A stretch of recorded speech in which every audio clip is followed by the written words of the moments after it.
The rain hammered against the glass walls of the penthouse terrace, each drop sounding like tiny stones thrown against the windows.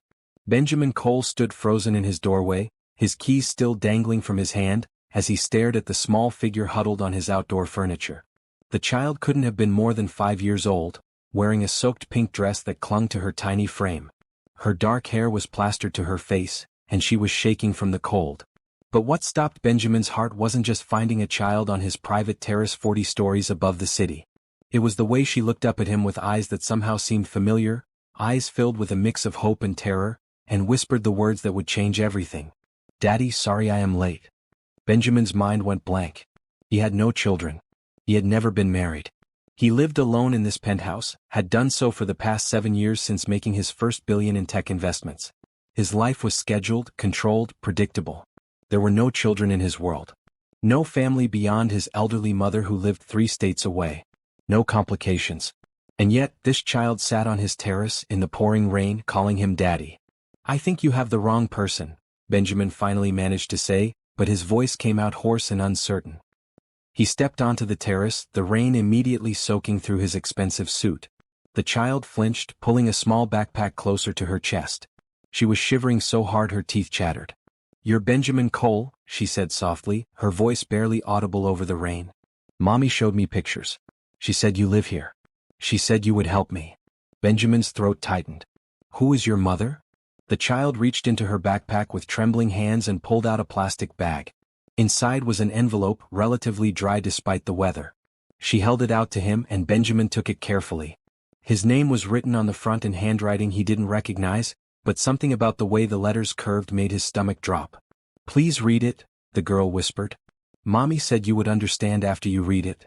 Benjamin looked down at the envelope, then back at the child. She was soaked, shaking, and clearly terrified. Whatever was in this letter could wait until she was safe and warm. He made a decision in that moment, one that went against every careful, controlled instinct he had. "Come inside," he said gently, crouching down to her level. "You need to get out of these wet clothes and warm up. Then we will talk about this, okay?" The child nodded slowly, and Benjamin noticed how her lower lip trembled. She was trying so hard to be brave and it broke something in his chest. He held out his hand and after a moment's hesitation she placed her small, cold hand in his. Inside the penthouse, Benjamin turned on all the lights. The space was modern and minimalist, all chrome and glass and white furniture. It had never been designed for children. He led the girl to his guest bathroom, grabbed a stack of clean towels, and realized he had nothing for her to wear. "Wait here," he told her, then rushed to his bedroom and found his smallest t-shirt. It would swallow her whole, but it was better than her wet dress. He brought it back to the bathroom. "You can change into this for now. Just leave your wet clothes on the floor. I will figure out something better." The child nodded but didn't move. She was staring at the marble bathroom, at the expensive fixtures, at everything that probably seemed like another world to her. "What is your name?" Benjamin asked softly. "Sophie," she whispered. "Sophie Torres." Torres. The name hit Benjamin like a physical blow. Rebecca Torres. He had dated a woman named Rebecca Torres 5 years ago, maybe 6. It had been brief, maybe 2 months. She had been sweet, kind, working as a waitress while trying to get through nursing school. He had been different then, less focused on business, more open to relationships. But then his company had taken off and he had gotten busy. They had drifted apart. He had moved on and he assumed she had too. "Did your mommy's name happen to be Rebecca?" Benjamin asked, already knowing the answer. Sophie nodded and tears started rolling down her cheeks. "She died 3 weeks ago. She got really sick." Benjamin felt like the floor had disappeared beneath him. He leaned against the bathroom doorframe, trying to process what this child was telling him. Rebecca was dead. And this child, Sophie, claimed to be his daughter. "I am so sorry," he managed to say, and he meant it. Whatever had happened between him and Rebecca, she hadn't deserved to die young. "Where have you been staying since then?" "With Grandma Rosa," Sophie said. "But she fell down yesterday and the ambulance came. The hospital people said I had to go to a foster home. But Mommy gave me your address before she died. She said if anything happened I should find you. She said you would keep me safe." Benjamin ran his hand through his wet hair. This was impossible. This couldn't be happening. But the child in front of him was real, was cold and scared and alone. Whatever the truth was, it could wait until morning. Right now she needed care. "Okay, Sophie," he said, keeping his voice calm even though his heart was racing. Let's get you warm and dry first. Then we will have some food and then we will figure everything out. Does that sound good? Sophie nodded and Benjamin left her to change. He went to the kitchen and stared at his empty refrigerator. He had a chef who came 3 times a week to prep meals, but today wasn't one of those days. All he had were some eggs, bread and orange juice. He could make scrambled eggs and toast. That was child appropriate, right? His hands shook as he cracked the eggs into a bowl. This couldn't be real. Sophie couldn't be his daughter. He would have known. Rebecca would have told him. They would have figured something out together. But even as he thought this, he remembered how things had ended between them. He had been so focused on his business that he had stopped returning her calls. Had stopped making time for her. She had eventually stopped trying to reach him and he had been relieved at the time. It had made things simpler. What if she had been trying to tell him she was pregnant? What if he had been too busy, too focused on success to notice? Sophie emerged from the bathroom wearing his t-shirt, which hung down to her knees like a dress. She had towel-dried her hair as best she could, and she looked so small and lost in his massive penthouse. She was clutching the plastic bag with the envelope, her backpack on her shoulders again.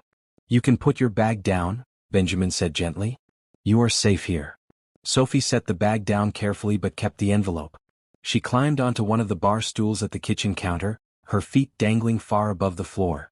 Benjamin served her the scrambled eggs and toast, poured her a glass of orange juice, and watched as she ate slowly, methodically, like someone who had learned not to waste food. When she finished, she pushed the envelope across the counter to him. "Mommy said this would explain everything," Sophie said quietly. "She said you might not believe me at first. But she said you were a good person, and that you would do the right thing once you knew." Benjamin picked up the envelope with shaking hands. He looked at Sophie, at this child who might be his daughter, and felt his carefully controlled world beginning to crack apart. He opened the envelope and pulled out several sheets of paper. The first was a letter in the same handwriting as the envelope. The second appeared to be a birth certificate. The third was a photo of Rebecca, smiling at the camera, holding a newborn baby. He began to read. "Dear Benjamin, if you are reading this, then I am gone and Sophie has found you. I'm so sorry it had to be this way. I wanted to tell you about her so many times over the years, but I was scared. Scared you wouldn't believe me. Scared you would think I was trying to trap you or get your money. Scared you would take her away from me. So I stayed quiet and raised her on my own. Sophie is your daughter. She was born 9 months after we stopped seeing each other. I found out I was pregnant a week after you stopped returning my calls. I tried to reach you one more time, but your assistant said you were too busy for personal matters. I took it as a sign that you had moved on, and I decided not to burden you with news you clearly didn't want. I never regretted having Sophie. She has been the light of my life, the best thing that ever happened to me. But I got sick 6 months ago. Cancer. The doctors tried everything but it spread too fast. I am writing this letter while I still have the strength to make sure Sophie will be okay. My mother is elderly and not well enough to raise a child. I have no siblings, no other family who can take care of her. You are her father, Benjamin. And I am asking you, begging you to please take care of our daughter. She is smart and kind and brave. She deserves a good life. She deserves to know her father. I have included her birth certificate. Your name is not on it because I was scared and proud and stupid. But I have also included information for a DNA test if you need proof. Sophie knows about you. I have told her stories, shown her pictures. She knows you are her daddy even if you never knew about her. Please don't be angry with me for keeping this secret. I thought I was doing the right thing. I thought I was protecting her. But now I am out of time, and I need to trust that the man I once knew, the kind man who made me laugh and treated me with respect, will do right by his daughter. Take care of her, Benjamin. Love her. Give her the life I couldn't. With hope and regret, Rebecca Terrace. Benjamin read the letter 3 times, his vision blurring with tears he refused to let fall. He looked at the birth certificate. Sophie Rebecca Terrace, born exactly 9 months and 2 weeks after he had last seen Rebecca. Mother, Rebecca and Terrace. Father, unknown. He looked at the photo of Rebecca holding a newborn Sophie and he could see it now. The shape of Sophie's eyes, the curve of her chin, the way she held herself. She looked like him. She had his eyes. Mommy said you would be surprised, Sophie said quietly, breaking the silence. She said you didn't know about me. She said it wasn't your fault. Benjamin set the papers down and looked at this child, this daughter he never knew existed. He thought about Rebecca, alone and pregnant, trying to reach him while he ignored her calls because he was too focused on building his empire. He thought about all the years Sophie had lived without a father because he had been too busy to answer the phone. "Sophie," he said, his voice rough with emotion. "I'm so sorry. I didn't know. If I had known, I would have been there. I would have helped. I would have been your daddy from the start." Sophie's eyes filled with tears. "Are you my daddy now?" Benjamin felt something shift inside him, something fundamental and permanent. Whatever tests needed to be done, whatever legal processes had to be followed, this child was his. He knew it in his bones. And she needed him. "Yes," he said firmly. "I am your daddy. And I am going to take care of you.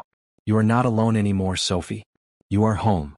Sophie burst into tears, then real sobs that shook her small body. Benjamin came around the counter and picked her up, holding her close as she cried into his shoulder. He had no idea what he was doing. He had no experience with children. He was probably the worst possible person to be a single father. But he would figure it out. He would get help. He would do whatever it took. Because this little girl on his terrace, soaked and scared and brave, was his daughter. And he would never let her feel alone again. Have you ever wondered what you would do if your entire life changed in a single moment? If someone showed up at your door and revealed a truth that shattered everything you thought you knew? Would you run from that responsibility, or would you embrace it with an open heart? Drop a comment below and tell me what you think Benjamin should do next. And if this story is already pulling at your heartstrings, hit that subscribe button, because Sophie and Benjamin's journey is just beginning, and you will not want to miss what happens when love and responsibility collide in the most unexpected way. Morning light streamed through the floor-to-ceiling windows of Benjamin's penthouse, painting everything in shades of gold and white. He hadn't slept. He had spent the night sitting in a chair next to the guest bed where Sophie finally fell asleep around midnight, exhausted from crying.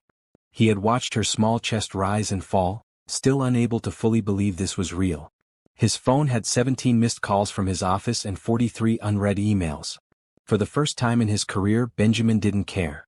He had sent a single text to his assistant at 3 a.m. "Cancel everything for the next 2 weeks. Family emergency. We'll explain later." Now, as sunlight filled the room, Sophie stirred and opened her eyes. For a moment she looked confused, then scared, then she saw Benjamin sitting there and relaxed slightly. "You stayed," she whispered. "Of course I stayed," Benjamin said gently. "I told you that you are safe here, and I meant it." Sophie sat up, and Benjamin noticed her clothes from yesterday were still damp in the bathroom. He needed to get her proper clothes, proper supplies, everything a child needed. But first they needed to talk about next steps. "Sophie, I need to ask you some questions about what happened after your mom died. Is that okay?" Sophie nodded, pulling her knees up to her chest. "You said you were staying with your grandma Rosa. What is her full name? And which hospital is she in?" "Rosa Maria Torres," Sophie said. "She is at St. Catherine's Hospital. The doctors said she had a stroke. She couldn't talk right and her face looked funny. The social worker lady said I couldn't stay there anymore." Benjamin pulled out his phone and made a note. "Do you remember the social worker's name?" Sophie thought hard. "Miss Washington. She had pretty braids and a kind smile. She said she would come back to check on Grandma, and that is when I ran away." "You ran away from the hospital?" Sophie nodded, looking guilty. "I heard them talking about foster care and how they needed to find me a placement. But Mommy made me promise that if anything happened I would find you. She gave me your address and enough money for a taxi. I waited until Miss Washington was talking to the doctors, and then I left." Benjamin felt a mix of emotions. On one hand, Sophie had put herself in danger by running away. On the other hand, she had been brave enough and determined enough to find him. A 5-year-old had navigated a city alone to keep her promise to her mother. "That was very brave," Benjamin said carefully. "But also very dangerous. You could have been hurt. Next time something scary happens, I need you to trust that the adults around you are trying to help, okay?" "But they didn't know about you," Sophie said. "They didn't know I had a daddy." The word hit Benjamin hard every time she said it. Daddy. He was someone's daddy now. "Well, they know now," Benjamin said. "And we need to let Miss Washington know you are safe. She is probably very worried about you." Before Sophie could respond, the doorbell rang. Benjamin froze. He wasn't expecting anyone, and his doorman always called before sending anyone up. He stood and moved toward the door, gesturing for Sophie to stay in the bedroom. Through the peephole, he saw a tall African-American woman with long braids pulled back in a ponytail. She wore professional clothes, a blue blazer and dark pants, and carried a leather bag over her shoulder. She looked tired and worried. Benjamin opened the door cautiously. "Can I help you?" he asked. The woman's eyes widened slightly. "Are you Benjamin Cole?" "I am." "Thank God," she breathed. "My name is Imani Washington. I am a social worker with Child Protective Services. I have been looking for Sophie Torres all night. Your doorman finally confirmed she came here yesterday evening. Is she here? Is she safe? Benjamin felt relief wash over him. This was the woman Sophie had mentioned, the one who had been trying to help. She is here and she is safe, Benjamin said. Please come in. Imani stepped into the penthouse, her professional demeanor cracking slightly as she looked around the expensive space. Then she saw Sophie peeking out from the bedroom doorway, and her face softened with relief. Sophie, Imani said gently. I'm so glad you are okay. We have been searching everywhere for you. I am sorry, Sophie said quietly. But I had to find my daddy. Imani looked between Benjamin and Sophie, confusion clear on her face. Your daddy? Sophie, what are you talking about? Your file says your father is unknown. Benjamin held up the letter and birth certificate. This is going to sound strange, but I just found out last night that Sophie is my daughter. Her mother, Rebecca, and I dated about 6 years ago. She never told me she was pregnant. But she left this letter for Sophie, explaining everything. She asked Sophie to find me if anything happened to her. Imani took the papers and read them carefully, her expression shifting from confusion to understanding to concern. When she finished, she looked at Benjamin with a mixture of respect and worry. This is a very unusual situation, she said carefully. I believe you are telling the truth and I believe Sophie believes you are her father. But legally, we need to verify paternity before I can leave her in your care.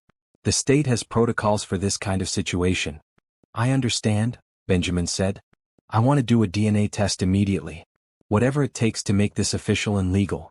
Sophie is my daughter, and I am not going to let her go into the foster system when she has a father who can care for her. Imani studied him carefully. Mr. Cole, being a parent is not just about DNA or money. It is about time, attention, consistency. Sophie has been through trauma. She has lost her mother and her grandmother is critically ill. She needs stability and emotional support. Are you prepared for that? No, Benjamin admitted honestly. I have no idea what I am doing. I have never been a parent before. But I am going to figure it out. I am going to get help, whatever help I need, to be the father Sophie deserves. Something in his voice must have convinced Imani because she nodded slowly. All right. I can arrange an emergency paternity test today. Until we get the results, I am going to need to place Sophie in temporary kinship care, which means she can stay with you as long as I do regular check-ins and you agree to certain conditions. Anything, Benjamin said immediately. First, I need you to understand that if the test comes back negative, Sophie will need to enter the foster system. Second, you will need to work with me to create a proper home environment for a child. That means child-proofing, getting appropriate clothing and supplies, enrolling her in school and establishing routines. Third, you will need to undergo a background check and home study. And fourth, I will be visiting regularly to make sure Sophie is adjusting well. I agree to all of that, Benjamin said without hesitation. Whatever you need, whatever Sophie needs, I will do it. Imani's expression softened. You seem sincere, Mr. Cole. And Sophie clearly feels safe with you. So let's start with the paternity test. I can have a mobile lab come here within the hour. In the meantime, I need to talk to Sophie privately and make sure she is okay. Is there somewhere we can sit? Benjamin showed them to the living room and went to make coffee, giving them space to talk. He could hear Imani's gentle voice asking Sophie questions and Sophie's soft answers. After about 15 minutes, Imani called him back in. Sophie has confirmed everything you told me, Imani said. She seems very certain that you are her father and more importantly, she feels safe here. So here is what is going to happen. I'm going to call the lab and get the paternity test set up. Results can be expedited and should be back in 24 to 48 hours. During that time, Sophie can stay here with you under temporary kinship care. I will visit tomorrow to check on things and start the home study process. Thank you, Benjamin said, meaning it deeply. Thank you for being flexible and understanding. This is what is best for Sophie, Imani said simply. But Mr. Cole, I need you to understand something. If those test results come back positive, your life is going to change completely. You cannot just hire a nanny and go back to your normal routine. Sophie needs a parent, not a babysitter. She needs someone who will be there for school plays and skin knees and bad dreams. Are you truly ready for that? Benjamin looked at Sophie, who was watching him with those eyes that were so much like his own. He thought about Rebecca, raising their daughter alone because he had been too busy to answer the phone. He thought about all the years he had missed, all the moments he would never get back. I am ready, he said firmly. And I am going to need help learning how to do this right. Would you be willing to help me? To teach me what Sophie needs, how to create a good home for her. Imani looked surprised. That is not usually part of my job description. Please, Benjamin said. I will pay you for your time whatever rate you want. But Sophie trusts you, and I can see that you genuinely care about her well-being. I don't want to mess this up because I don't know what I am doing. Imani was quiet for a long moment, studying both of them. Finally she nodded. All right, she said. I will help you, not for the money but because Sophie deserves the best possible chance at a good life. But you need to listen to me and actually implement what I teach you. Deal? Deal? Benjamin said, holding out his hand. Imani shook it, her grip firm and professional. The DNA test technician arrived an hour later. The process was quick and painless, just a swab inside Benjamin's cheek and one inside Sophie's. The technician promised to rush the results and have them within 48 hours. After the technician left, Imani spent another 2 hours with Benjamin, making lists of everything Sophie would need. Clothes, toiletries, school supplies, toys, books. A proper bed and bedding. Child-safe dishes and cups. A booster seat for meals. The list seemed endless and Benjamin wrote down everything. Today you need to take her shopping, Imani said. Let her pick out some clothes and things that make her feel comfortable. Children need to feel like they have some control over their environment, especially after trauma. Ask her what colors she likes, what kinds of toys she enjoys. Make her feel heard and valued. Okay, Benjamin said, making notes. What about school? We will worry about school enrollment after the DNA results come back, Imani said. For now, just focus on making this place feel like home for her. And Mr. Cole? Talk to her. Ask her about her mother, about her memories. She needs to process her grief and she needs to know it is okay to talk about Rebecca. Benjamin nodded, feeling overwhelmed but determined. After Imani left with promises to return the next day, Benjamin turned to Sophie. Ready to go shopping? He asked. Sophie looked nervous. I don't have any money. Sophie, you don't need money. I am your daddy, and it is my job to make sure you have everything you need. That is what parents do. They took a car service to a large department store. Benjamin had never shopped for children's clothes before and had no idea where to start. But Sophie, once she realized she could actually pick things out, became more animated than he had seen her. I like blue, she said, holding up a blue dress with white flowers. And red. Mommy always said bright colors made the world happier. Benjamin's throat tightened at the mention of Rebecca, but he smiled. Then let's get you lots of bright colors. What else do you like? They filled 2 shopping carts with clothes, shoes, pajamas, and a winter coat. Sophie picked out a stuffed bear that she clutched tight to her chest. They got art supplies, books, and a small backpack for school. Benjamin let her choose everything, watching as she carefully considered each item as though afraid it might disappear. At the bedding section, Sophie stopped in front of a comforter set with stars and moons on a deep blue background. Can I have this one? She asked quietly. Of course, Benjamin said. Do you like stars? Sophie nodded. Mommy and I used to look at the stars from our apartment window. She said that even when we couldn't see each other, we would always be looking at the same stars. Benjamin crouched down to her level. Your mommy sounds like she was very special. She was, Sophie whispered, tears filling her eyes. I miss her so much. I know you do, Benjamin said softly. And it is okay to miss her. It is okay to be sad. But I promise you, Sophie, that I am going to take care of you. I am going to be the daddy your mommy wanted me to be. Sophie hugged him then, a fierce tight hug that squeezed Benjamin's heart. He held her in the middle of the bedding aisle, not caring who was watching, and made a silent promise to Rebecca that he would keep their daughter safe and loved. When they got home, Benjamin spent the afternoon setting up Sophie's room. He assembled the new bed, put on the star and moon sheets, and arranged her new stuffed animals. Sophie helped, organizing her clothes in the dresser drawers with careful precision. That night they ordered pizza for dinner. Sophie had 3 slices and 2 glasses of milk. After dinner, Benjamin ran her a bath and realized he had no idea how to help a 5-year-old girl with her bath. He called out to ask if she needed help, and Sophie told him she could do it herself, but could he stay close in case she needed him. He sat outside the bathroom door, listening to the splash of water, marveling at how his life had completely changed in less than 24 hours. When Sophie was clean and in her new pajamas, bright green with cartoon stars, Benjamin tucked her into her new bed. He had no idea if he was doing this right, but he tried his best. Are you comfortable? He asked. Sophie nodded, hugging her new bear. Can I tell you something? Benjamin said, sitting on the edge of the bed. Okay. I am really glad you found me, Sophie. I am sorry I wasn't there before, but I am here now. And I promise I am going to do my best to be a good daddy.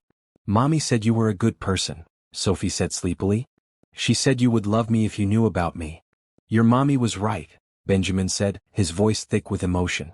I already love you, Sophie. You are my daughter, and nothing is going to change that. Sophie's eyes were drooping closed. I am not late anymore? Benjamin remembered her words from the terrace. No, sweetheart. You are not late. You are exactly where you are supposed to be. As Sophie fell asleep, Benjamin sat there watching her breathe, wondering how one little girl could have turned his entire world upside down in a single night. His phone buzzed with messages from his office, but he silenced it. Those could wait. Everything could wait. His daughter was home. And he was going to make sure she never felt alone again. The next morning, Benjamin woke to the smell of something burning. He bolted out of bed and ran to the kitchen, where Sophie stood on a chair in front of the stove trying to scramble eggs. The pan was smoking, the eggs were black, and Sophie looked close to tears. Hey, it's okay, Benjamin said quickly, turning off the stove and moving the pan to a cool burner. What are you doing? I wanted to make breakfast, Sophie said, her voice small. Mommy always said we should be helpful. I didn't want you to have to do everything. Benjamin felt his heart break a little. This 5-year-old child was trying to take care of him when she should be the one being taken care of. Sophie, that is very kind of you, Benjamin said gently, helping her down from the chair. But making breakfast is my job. Your job is to be a kid, okay?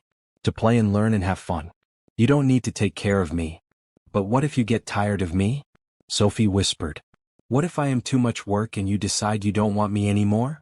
Benjamin knelt down so he was eye level with her. Listen to me very carefully, Sophie. I'm never going to get tired of you. I'm never going to decide I don't want you. You are my daughter, and that means I will always want you no matter what. Even when things are hard, even when I don't know what I am doing, I will always choose you. Do you understand?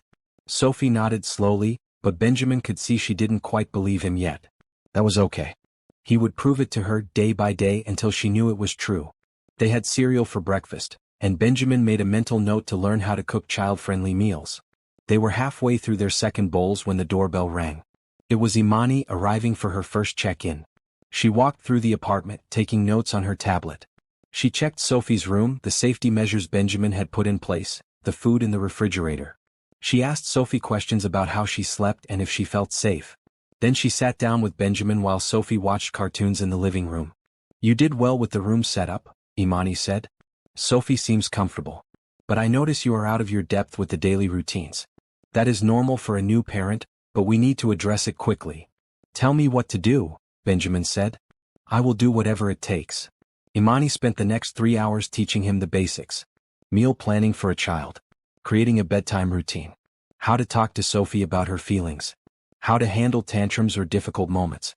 Benjamin took notes on everything, asking questions when he didn't understand. You are taking this very seriously, Imani observed. Most people in your position would just hire a nanny. I don't want to hire someone else to raise my daughter, Benjamin said. I want to be her parent. That means I need to learn how to actually do the work. Imani nodded approvingly. Good. Because Sophie doesn't need money or things. She needs you. Your time, your attention, your presence. Children who have experienced loss need consistency and reliability more than anything. Over the next 48 hours as they waited for the DNA results, Benjamin threw himself into learning how to be a father. Imani came every day teaching him new skills and checking on Sophie's adjustment. Sophie slowly began to relax, though she still seemed cautious, as though waiting for something bad to happen. On the second evening, Sophie had a nightmare. Benjamin heard her crying and rushed to her room. She was sitting up in bed, tears streaming down her face, calling for her mother. Sophie, I'm here, Benjamin said softly, sitting on the edge of her bed. You're safe. I dreamed Mommy was calling me, Sophie sobbed. But I couldn't find her. She kept getting further away. Benjamin didn't know what to say, so he just held her. After a while, her sobs turned to hiccups, and she rested her head against his shoulder. Can you tell me about your mommy? Benjamin asked gently. What was she like? Sophie was quiet for a moment, then she started talking. She told him about Rebecca's laugh, about how she sang while cooking dinner, about how they would have dance parties in their small apartment, about how Rebecca worked 2 jobs but always made time to read bedtime stories, about how, even when Rebecca got sick, she tried to keep things normal and happy for as long as possible. Benjamin listened to every word, his heart aching for the woman he had known so briefly but who had raised their daughter with such love. He ached for Sophie, who had lost someone so important. And he ached for himself for all the years he had missed with both of them. "Your mommy sounds like she was amazing," Benjamin said when Sophie finished. "And I promise you, Sophie, that we will always remember her. We will talk about her whenever you want. We will keep her memory alive. She will always be part of our family." "Really?" Sophie asked, looking up at him with red, puffy eyes. "Really?" Benjamin confirmed. "Because she gave me the greatest gift in the world. She gave me you." On the morning of the third day, Benjamin's phone rang with a call from the testing lab. His heart pounded as he answered. "Mr. Cole, this is Dr. Martinez from Gen Lab. I have your paternity test results." "And?" Benjamin asked, his throat tight. "The test confirms with 99.9% certainty that you are the biological father of Sophie Torres." "Congratulations, Mr. Cole." Benjamin sat down heavily on the couch, relief and joy and terror washing over him all at once. It was real. Sophie was his daughter. This wasn't some misunderstanding or mistake. She was his. "Thank you," he managed to say. "Can you send the official results to Imani Washington at Child Protective Services?" "Already done, sir. Best wishes to you and your daughter."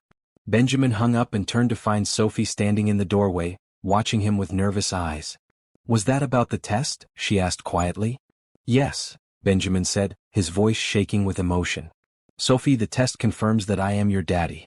You are my daughter." Sophie's face crumpled and she ran to him. Benjamin caught her and held her tight, both of them crying tears of relief and joy. "I was so scared," Sophie whispered. "I was scared you weren't really my daddy and I would have to leave." "You never have to leave," Benjamin said firmly. "You are home now. This is your home and I am your daddy and nothing is going to change that." An hour later, Imani arrived with official papers. The test results had been verified, and the court had granted Benjamin temporary custody pending the completion of the home study and background check. "This is good news," Imani said, smiling at both of them. "But Mr. Cole, we still have work to do. The home study will take about 4 weeks. During that time, I will continue to visit regularly. You will need to complete some parenting classes, and we will need to finalize the legal paperwork to establish your parental rights." "Whatever it takes," Benjamin said. "I will do it all." "I know you will," Imani said. Then she turned to Sophie. "How are you feeling, sweetheart?" "Happy," Sophie said, then her face fell. "But also sad. I wish Mommy could be here." "I know," Imani said gently. "It is okay to feel both things at once. You can be happy to have found your daddy and sad that your mommy is gone. Both feelings are real and both are okay." After Imani left, Benjamin sat down with Sophie to talk about next steps. "We need to get you enrolled in school," he said. "Would you like that?" Sophie nodded. "I like school. I liked my old school before Mommy got sick. Then we will find you a great school here. And we need to think about other things too. Would you like to join any activities? Sports or art classes or anything else?" Sophie thought carefully. "I liked art class at my old school. Can I do that?" "Of course," Benjamin said. "We will find you the best art classes in the city." Over the next few weeks, Benjamin's life transformed completely. He cut his work hours in half, leaving the office by 3 p.m. every day to be home when Sophie got back from her new school. He learned to braid hair, though his first attempts were terrible and Sophie giggled at the lopsided results. He learned to cook simple meals that Sophie would actually eat.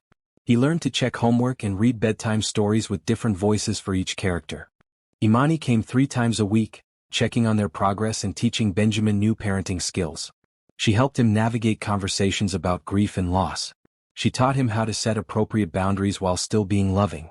She showed him how to create a structure that would help Sophie feel secure. And somewhere during those weeks, Benjamin noticed that he looked forward to Imani's visits not just because she was helping him be a better father, but because he enjoyed her company. She was smart and funny, with a warmth that made everyone around her feel comfortable.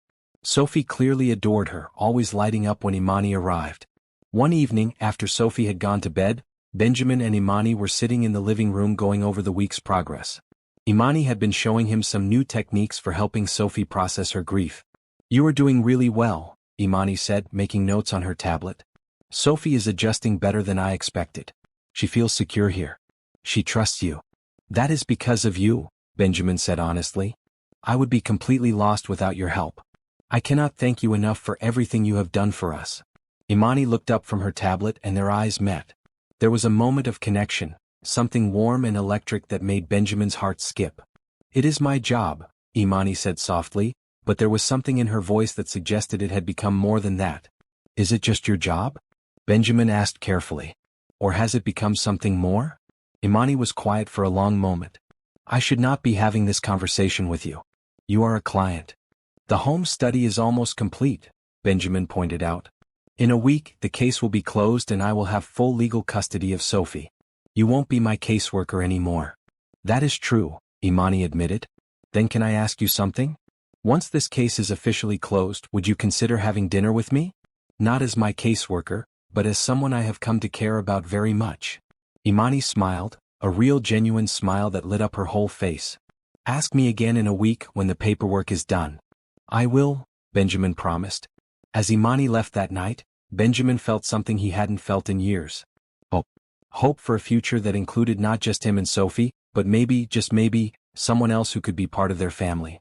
He checked on Sophie before going to bed. She was sleeping peacefully, her stuffed bear tucked under her arm. Benjamin kissed her forehead gently. "Good night, sweetheart," he whispered. "I love you." And for the first time in his life, Benjamin understood what it meant to put someone else first. To love someone so completely that their happiness mattered more than anything else. Sophie had given him that gift, and he was going to spend the rest of his life making sure she knew she was loved. The final home study visit happened on a sunny Tuesday morning. Imani arrived with another social worker, an older woman named Patricia who would be conducting the official assessment. They spent 3 hours reviewing everything, interviewing Benjamin, talking to Sophie, checking the apartment, and reviewing all the documentation. Sophie was nervous, holding on to Benjamin's hand throughout most of the interview. She answered Patricia's questions quietly but clearly, talking about school, her room, and how she felt living with her daddy. "Do you feel safe here, Sophie?" Patricia asked. "Yes," Sophie said firmly. "Daddy takes care of me. And Miss Imani helps us." "What do you like best about living here?" Sophie thought carefully. "Daddy always comes home. He never leaves me alone. And he listens when I talk about Mommy." Patricia made notes and Benjamin held his breath. Everything depended on this assessment. If it didn't go well, he could lose Sophie. The thought was unbearable. After the interview, Patricia and Imani spoke privately while Benjamin and Sophie waited anxiously in the living room. Sophie climbed into Benjamin's lap, something she did now when she felt nervous. "It will be okay," Benjamin told her, though his own heart was racing. "No matter what happens, I will fight for you.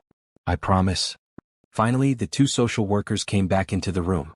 Patricia was smiling and Benjamin felt a wave of relief.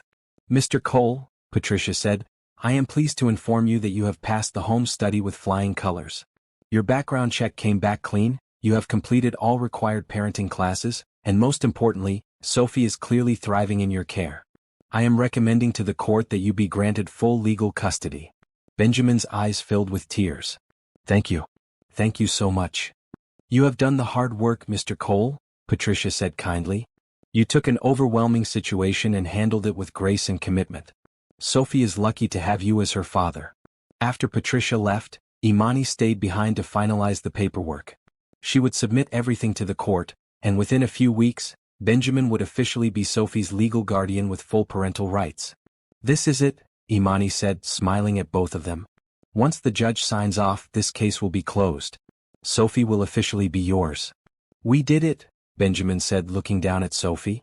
"We are a real family now." Sophie hugged him tight. "I am glad I found you, Daddy." "I am glad you found me too, sweetheart." After Sophie went to her room to play, Benjamin turned to Imani. His heart was pounding, but he knew this was the right moment. "So," he said, trying to sound casual and failing, "remember that question I asked you last week?" Imani smiled. "About dinner?" "Yes, about dinner. The case is basically closed now. Patricia will handle the final court submission. So I am asking again. Would you have dinner with me? Just the two of us, not as caseworker and client, but as two people who might want to get to know each other better." Imani was quiet for a moment and Benjamin held his breath. Then she nodded.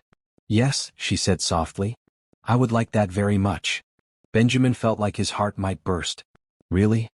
"Really," Imani confirmed. "But Benjamin, we need to be careful about this. Sophie has been through so much change already. If we start a relationship and it doesn't work out, that could be confusing and painful for her." "I know," Benjamin said seriously. "And I would never do anything to hurt Sophie. That is why I want to take this slow. Just dinner at first. Get to know each other outside of this situation. See if there is really something here beyond our concern for Sophie. That sounds wise, Imani agreed. But I think you should know something. I don't usually develop feelings for clients. I maintain strict professional boundaries. But there is something about you and Sophie, about the way you have stepped up and committed to being a real father, that has touched my heart. I want to see where this might go. So do I, Benjamin said, reaching out to take her hand. You have been our guide through all of this. You have taught me how to be the father Sophie needs. And in the process, I have come to care about you very deeply. Imani squeezed his hand. Then let's see what happens. One step at a time. They scheduled dinner for Friday night. Benjamin arranged for his mother to fly in and stay with Sophie, wanting their first real date to be private. He was nervous in a way he hadn't been nervous in years. Friday evening came and Benjamin's mother, Margaret Cole, arrived in the afternoon. She was a kind woman in her 60s who had been overjoyed to learn she had a granddaughter. Sophie had been nervous to meet her at first, but Margaret had brought cookies and a children's book, and within an hour they were reading together on the couch. She is wonderful, Margaret told Benjamin as he got ready for his dinner with Imani. Rebecca did an amazing job raising her. I just wish I could have known about her sooner. So do I, Mom, Benjamin said. But we are making up for lost time now. And this woman you are going to dinner with? Margaret asked with a knowing smile. She is special? She is, Benjamin admitted. She helped me learn how to be Sophie's father. And she is kind and smart and beautiful. I really like her, Mom. Then go, Margaret said, shooing him toward the door. Sophie and I will be fine. We have cookies to eat and stories to read. Benjamin kissed Sophie goodbye, promising to be home before bedtime. Then he drove to the restaurant, his heart racing with anticipation. Imani was already there, wearing a beautiful red dress that took his breath away. She had let her braids down and she looked stunning. Benjamin suddenly felt underdressed in his suit, though he knew objectively that he looked fine. You look beautiful, he said as he sat down across from her. Thank you, Imani said, smiling. You clean up pretty well yourself. Dinner started a bit awkwardly, both of them aware that this was the first time they were together without Sophie being the focus. But gradually they relaxed into conversation. They talked about their lives, their families, their dreams. Benjamin learned that Imani had become a social worker after her younger sister had spent time in foster care as a teenager. She wanted to help other children who were going through difficult times. Your sister is okay now? Benjamin asked. She is, Imani said, smiling. She is in college, studying to be a teacher. She wants to work with kids too. Our family went through a rough patch when our dad got sick, but we came through it together. It taught me the importance of family and support systems. That is why you are so good at what you do, Benjamin said. You understand what these kids are going through on a personal level. I try, Imani said. Every child deserves a safe, loving home. Seeing you and Sophie together, seeing how committed you are to being her father even though this whole situation was unexpected, it reminds me why I do this work. I couldn't have done it without you, Benjamin said honestly. You gave me the tools to be the father Sophie needed. You believed in me when I wasn't sure I could do this. You were always capable, Imani said softly. You just needed someone to show you the way. The commitment and love were already there. As dessert arrived, Benjamin reached across the table and took Imani's hand. I want to be honest with you about something, he said. I have not had a serious relationship in years. I have been focused on building my business, on success and achievement. But Sophie has changed everything for me. She has shown me what really matters. And spending these weeks with you, learning from you, has made me realize that I want more than just success. I want a family. I want love. I want a life that means something beyond quarterly earnings and stock prices. Imani's eyes were bright with emotion. What are you saying, Benjamin? I am saying that I care about you, Imani. A lot. And I want to see where this could go. I want to take the time to build something real with you. But I also want to be clear that Sophie comes first. Always. If you are with me, you are signing up for a relationship that includes a 5-year-old who needs stability and love. I know that, Imani said, squeezing his hand. And I care about Sophie deeply. I have spent weeks with both of you, and I have seen what a beautiful bond you are building. I would never want to disrupt that. But I also think that Sophie deserves to see what a healthy, loving relationship looks like. She deserves to have people in her life who show her what real love means. So you are saying yes? Benjamin asked hopefully. You are willing to try this? I am saying yes, Imani confirmed. But slowly. We take our time, we make sure Sophie is comfortable with each step, and we build something solid and real. Benjamin felt joy flood through him. I can do slow. I can do careful. As long as I get to do it with you. They finished dinner and walked through the city streets talking and laughing. When Benjamin drove Imani home, he walked her to her door like a proper gentleman. Thank you for tonight, Imani said, smiling up at him. I had a wonderful time. So did I, Benjamin said. Can we do it again? Yes, Imani said. But next time maybe we include Sophie. I think she would like to be part of this too. That is perfect, Benjamin agreed. How about a trip to the zoo this weekend? The three of us. Sophie would love that, Imani said. Then, after a moment's hesitation, she leaned up and kissed his cheek. Good night, Benjamin. Good night, Imani. Benjamin drove home feeling like he was floating. When he got back to the penthouse, his mother was reading on the couch and Sophie was asleep in her bed. He checked on his daughter, kissing her forehead gently. Sleep well, sweetheart, he whispered. Tomorrow is going to be a great day. In the living room, his mother looked up with a knowing smile. Good date? She asked. The best, Benjamin admitted. Mom, I think I am falling for her. I can tell, Margaret said warmly. And I think she is good for you. Good for both of you. Sophie needs to see love and happiness in her life. I want to build that for her, Benjamin said. A real family. With love and laughter and all the things she deserves. You will, Margaret assured him. You are already doing it. I am so proud of you, Benjamin. You have become the man I always knew you could be. That weekend, Benjamin, Imani, and Sophie went to the zoo. They spent hours looking at animals, eating overpriced zoo food, and laughing together. Sophie held both their hands as they walked, and Benjamin felt something click into place. This was what family was supposed to feel like. This was home. At the elephant exhibit, Sophie tugged on Imani's sleeve. Miss Imani, can I ask you something? Of course, sweetheart. Do you like my daddy? Imani and Benjamin exchanged glances, and Imani knelt down to Sophie's level. I do like your daddy, Imani said honestly. He is a very good person. Why do you ask? Because I like you, Sophie said simply. And I think it would be nice if you liked each other. Then maybe you could come over more, not for work but just to visit. Would you like that? Imani asked gently. If I spent more time with you and your daddy? Sophie nodded enthusiastically. Yes. You make us happy. Imani looked up at Benjamin, her eyes shining with emotion. Benjamin nodded, giving her permission to answer honestly. Then I would love to spend more time with both of you, Imani told Sophie. Not as a social worker but as a friend. Would that be okay? Yes, Sophie said, hugging Imani. That would be very okay. As they continued through the zoo, Benjamin felt grateful for this unexpected second chance at life. Sophie had brought him a gift beyond measure when she appeared on his terrace that rainy night. She had given him purpose, love, and now, possibly, a future he had never imagined. And he was going to cherish every moment of it. The weeks following the zoo trip fell into a comfortable rhythm. Benjamin had officially received full legal custody of Sophie, and the court had finalized his parental rights. He was no longer a temporary guardian or a man waiting for test results. He was simply Sophie's father in every way that mattered. Imani had become a regular presence in their lives, though they were careful to maintain boundaries that would keep Sophie comfortable. She came for dinner twice a week, joined them for weekend activities, and slowly became part of their family unit.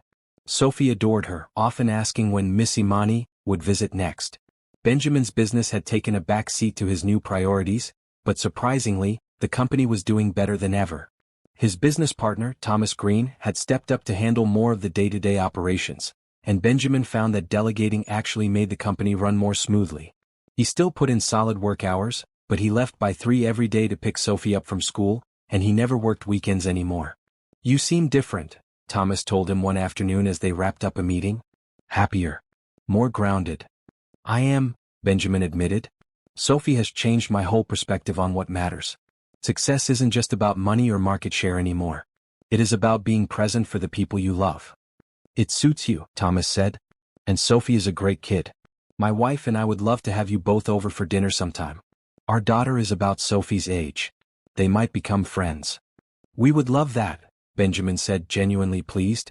He was learning that Sophie needed more than just him. She needed a community, friends, other families to connect with.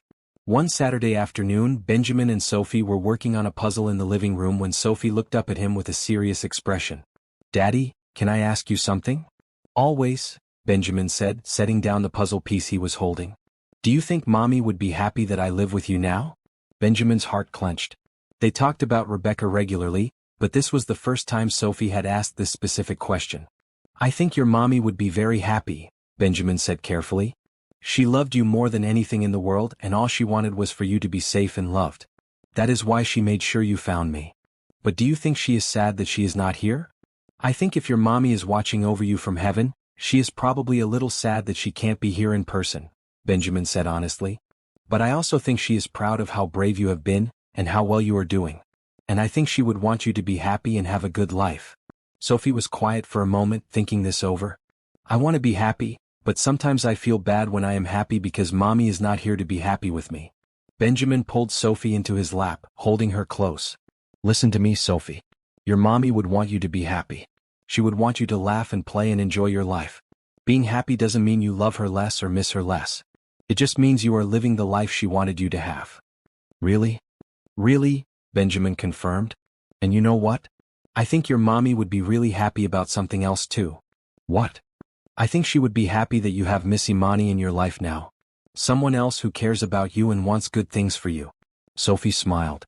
I like Miss Imani a lot. Do you like her? I like her very much, Benjamin admitted. Like really like her? Sophie asked with a knowing look that was far too mature for a 5-year-old. Benjamin laughed. Yes, really like her. Is that okay with you? It is very okay, Sophie said firmly. Because Miss Imani makes you smile more. And when you are happy I feel safe. That simple statement hit Benjamin hard. Sophie needed him to be happy because his happiness meant stability for her. It was a reminder of how much his emotional state affected his daughter. That evening, after Sophie went to bed, Benjamin called Imani. Can you come over tomorrow? He asked. There is something I want to talk to you about. Is everything okay? Imani asked, concern in her voice. Everything is great, Benjamin assured her. I just want to have a conversation with you about us, about the future. And I would like to do it in person. All right, Imani said. I will come over for lunch tomorrow. The next day, Benjamin cooked a simple meal while Sophie played in her room. When Imani arrived, Sophie greeted her with a big hug, then went back to her activities, giving the adults time to talk. Benjamin and Imani sat in the living room with coffee, and Benjamin took a deep breath before speaking. These past few months have been incredible, he began. Sophie has brought so much joy and purpose into my life. And you have been a huge part of that. You didn't just teach me how to be a father. You showed me what it means to be part of a real family. Benjamin, Imani said softly, taking his hand. Let me finish, Benjamin said gently. I want you to know that I am falling in love with you, Imani. I want to build a future with you. But I need to know if you feel the same way. If you can see yourself being part of our lives long term. Because if we keep moving forward, I want it to be with the intention of building something permanent. Something that includes all three of us. Imani's eyes filled with tears, but she was smiling. I feel the same way, Benjamin. I have tried to be cautious, to maintain boundaries, but the truth is that I have fallen for both of you. When I think about my future, I see Sophie learning to ride a bike and you cheering her on. I see family dinners and homework help and bedtime stories. I see us together. Benjamin felt relief wash over him. So you are willing to take this next step? To officially be my girlfriend, to be part of our family? Yes, Imani said without hesitation. I want that very much.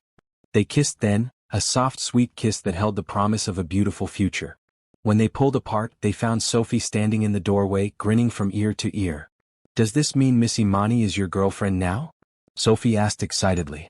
Benjamin laughed. Yes, it does. Is that okay with you? It is the best thing ever, Sophie declared, running over to hug both of them. Now we can be a real family. Over the next few weeks, Imani began spending more time at the penthouse. She still had her own apartment, but she would come over after work and stay for dinner, sometimes staying late to watch movies or help with Sophie's bath time routine. She fit into their lives seamlessly, as though she had always been meant to be there. Benjamin's business partners took notice of the change in him. He was more relaxed, more present in meetings, and his decision-making had improved. He was no longer chasing success for its own sake but building something sustainable that would allow him to maintain work-life balance. We want to make you an offer, Thomas said one day after a board meeting. We want to adjust your role in the company. Keep you as CEO but give you more flexibility. We will hire additional executives to handle more of the day-to-day operations. That way you can focus on the big picture while having more time for your family. Benjamin was stunned. Are you sure? That is a significant change. We are sure, Thomas said. You built this company, Benjamin. But we can see that you have other priorities now, and that is not a bad thing. It is actually good for the company. You bring a different perspective now, one that is more sustainable and human-centered. We want to support that. Thank you, Benjamin said, genuinely moved. I accept your offer with gratitude. He told Imani and Sophie about the change that evening over dinner. That is wonderful, Imani said, squeezing his hand. It means you will have even more time with Sophie. And with you, Benjamin added. I want to make sure I am present for all the important moments. School plays, soccer games, family dinners. All of it. Daddy, I don't play soccer, Sophie pointed out. Do you want to? Benjamin asked. Sophie thought about it. Maybe. Can I try? Of course you can try, Benjamin said. We will sign you up for the next session. And if you don't like it, we will find something else. Can Miss Imani come watch my games? Sophie asked. I would love to, Imani said, smiling at the little girl. I will be your biggest cheerleader. That night, after Sophie was asleep, Benjamin and Imani sat on the couch talking about the future. I want to ask you something, Benjamin said. And I want you to think about it seriously before you answer. Okay, Imani said, looking at him with curiosity. Would you consider moving in with us? Not right away, but maybe in a few months. I know it is a big step, but I want us to be a real family. I want Sophie to see what a loving, committed relationship looks like. And I want to wake up next to you every morning. Imani was quiet for a long moment. That is a big step. Are you sure Sophie is ready for that? I think she is, Benjamin said. But we should ask her first. Make sure she is comfortable with the idea. They talked to Sophie the next day, carefully explaining that they were thinking about Imani moving in and asking how Sophie felt about it. Would Miss Imani have her own room? Sophie asked. Miss Imani would share a room with me, Benjamin explained. Like mommies and daddies do. Would that be okay with you? Sophie thought carefully, her face serious. So Miss Imani would be here all the time? Like every morning and every night? Yes, Imani said. If I moved in, I would be part of your everyday life. Would you like that? Sophie nodded slowly. I think I would like that a lot. Sometimes at night I get scared, and it would be nice to know Miss Imani is here too. And in the morning, we could all have breakfast together every day. Those are good reasons, Benjamin said, relieved. So you are okay with this? Yes, Sophie said. Then she looked at Imani seriously. But Miss Imani, if you move in, does that mean you will be like a second mommy? Imani knelt down to Sophie's level. I would never try to replace your mommy, she said gently. Your mommy will always be your mommy and no one can take her place. But if you wanted me to be like another mommy who loves you and takes care of you, I would be honored to do that. What would you like me to be? Sophie thought about this carefully. Can you be like a bonus mommy? Someone who is extra, not instead of. I love that, Imani said, her voice thick with emotion. I would be honored to be your bonus mommy. Sophie hugged her tight. Then yes, you should definitely move in. And just like that, their family expanded. Imani gave notice on her apartment and began the process of moving in. They cleared out Benjamin's home office and converted it into a reading nook and workspace for Imani. They rearranged the master bedroom to make room for her things. They combined their lives bit by bit, creating something new and beautiful. The night Imani officially moved in, they celebrated with Sophie's favorite dinner and a special cake. Sophie made a drawing of all three of them holding hands, which they hung in the refrigerator. And when Sophie went to bed that night, she hugged both of them and said, I am so glad you found each other. Mommy would be happy. Benjamin lay awake that night with Imani beside him, marveling at how much his life had changed in just a few months. A year ago he had been alone, focused only on work, with no idea that his entire world was about to shift. Now he had a daughter who filled his days with joy and laughter. He had a woman he loved who made him want to be a better person. He had a family. And he would never take any of it for granted. 3 months after Imani moved in, life had settled into a beautiful routine. Benjamin's morning started with Sophie jumping on the bed to wake him up, followed by family breakfast where they all shared their plans for the day.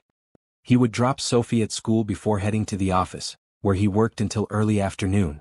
He would pick Sophie up, help with homework, and then Imani would come home from her job and they would cook dinner together. Evenings were filled with games, books, and conversations. Weekends meant trips to the park, visits to museums, and lazy mornings with pancakes and cartoons. Their home was full of laughter and love. and Benjamin sometimes had to pinch himself to believe this was his real life. Sophie had bloomed in the stable, loving environment. She was doing well in school, had made several friends, and was taking both art classes and soccer, which she had decided she loved despite initial doubts. She still had moments where she missed Rebecca deeply, especially at bedtime, but those moments were becoming less frequent as she learned to carry her mother's memory in her heart while moving forward with her life. One Saturday morning, Benjamin and Imani were making breakfast while Sophie colored at the kitchen table. Sophie looked up from her drawing and said casually, "Emily's parents are married. Are you and Miss Imani going to get married?" Benjamin nearly dropped the spatula he was holding. Imani turned from the stove, her eyes wide. They had talked about marriage privately, both agreeing that it was something they wanted eventually, but they hadn't expected Sophie to bring it up so directly. "Well," Benjamin said carefully, "marriage is something adults do when they love each other very much and want to promise to be together forever. Miss Imani and I do love each other very much." "Why do you ask?" "Because Emily said her mommy and daddy got married before she was born," Sophie explained. "And I thought maybe if you got married, then Miss Imani could be my bonus mommy for real forever." Imani sat down next to Sophie. "Sweetheart, whether we get married or not, I am already your bonus mommy forever. Marriage is a special ceremony, but the love and commitment are already here." "But don't you want to get married?" Sophie asked, looking between them. "Emily says weddings have cake and pretty dresses." Benjamin and Imani exchanged glances. They had been planning to wait at least another year before taking that step, wanting to make sure Sophie was fully adjusted to their family unit. But Sophie's question made Benjamin realize that maybe they were overthinking things. They were already a family. Why wait to make it official? "Can Miss Imani and I talk about this privately?" Benjamin asked Sophie. "And then we will give you a real answer, okay?" "Okay," Sophie said, returning to her coloring. "But I think you should get married. Then we would be a real official family." Later that day, after Sophie went to play at her friend Emily's house, Benjamin and Imani sat down to talk seriously. "She caught us off guard," Imani said, smiling. "She did," Benjamin agreed. "But she also made me realize something. We have been waiting for the perfect time, but maybe there is no perfect time. We love each other. We are committed to each other. Sophie wants this. Why are we waiting?" "Are you saying what I think you are saying?" Imani asked, her heart racing. Benjamin took her hands in his. "I am saying that I want to marry you, Imani. Not in a year, not in 6 months. Because you are already my partner in every way that matters. And I want Sophie to see us make that commitment to each other and to her." "But we haven't even talked about engagement rings or proposals," Imani pointed out, though she was smiling. "Then let's talk about it now," Benjamin said. "What kind of proposal would you want? What kind of ring?" Imani laughed. "Benjamin Cole, are you planning to propose to me while sitting on the couch in sweatpants? Would you prefer something more romantic?" Benjamin asked, grinning. "I would prefer something that includes Sophie," Imani said seriously. "Because she is part of this too. If we are going to be a family, then our engagement should involve all 3 of us." "You are right," Benjamin said. "So let's plan it together. What if we did something special, just the 3 of us, where we all commit to being a family together?" They spent the next week planning. Benjamin took Sophie shopping for a ring, letting her help pick out the design. Sophie chose a beautiful design with 3 small diamonds set together, representing the 3 of them. "It is perfect, Daddy," Sophie said, admiring the ring. "Miss Imani will love it." They planned a special family dinner at home. Benjamin and Sophie cooked Imani's favorite meal together, lasagna with a salad. Sophie made a special drawing showing all 3 of them with the words, "Our Forever Family" written at the top. They set the table with candles and flowers that Sophie had picked out. When Imani came home from work that evening, she immediately noticed something was different. The apartment smelled amazing, the lights were dimmed, and Sophie was wearing her favorite blue dress, practically bouncing with excitement. "What is going on?" Imani asked, smiling at the scene before her. "It is a special night," Sophie said mysteriously. "Come sit down." They ate dinner together, laughing and talking like always, but Benjamin noticed Imani kept glancing at him with curiosity. Sophie kept giggling into her napkin, barely able to contain her excitement. After dinner, Sophie brought out her drawing and presented it to Imani. "I made this for you," Sophie said, "because you are the best bonus mommy ever." Imani looked at the drawing, her eyes filling with tears. It showed all 3 of them holding hands surrounded by hearts and stars. "This is beautiful, Sophie. Thank you so much." "There is something else," Sophie said, looking at Benjamin with excitement. Benjamin stood up and took Imani's hand, gently pulling her to her feet. Sophie stood beside them, holding both their hands. "Imani," Benjamin began, his voice shaking slightly with emotion. "6 months ago, Sophie appeared on my terrace and changed my life forever. She brought me something I didn't even know I was missing: a family. But it wasn't just Sophie who changed me. It was you. You taught me how to be a father. You showed me what real love looks like. You made our house into a home." Imani's tears were flowing freely now, and Sophie squeezed her hand encouragingly. "You once told me that Sophie deserves to see what a healthy, loving relationship looks like," Benjamin continued. "Well, I want to show her that every day for the rest of our lives. I want to show her that when you love someone, you commit to them completely. You choose them every day." Benjamin knelt down on one knee, and Sophie knelt beside him, both of them looking up at Imani. "We have a question for you," Benjamin said, pulling out the ring box. Sophie took the drawing and held it up next to him. "Will you marry us?" they asked together. "Will you be part of our family forever?" Imani was crying so hard she could barely speak. She looked at Benjamin, at Sophie, at the life they had built together. "Yes," she managed to say through her tears. "Yes, 1,000 times yes. I want nothing more than to be part of your family forever." Benjamin slipped the ring onto her finger while Sophie cheered. Then both of them stood up, and the three of them wrapped their arms around each other in a group hug, crying and laughing at the same time. "We are going to be a real family now," Sophie said happily.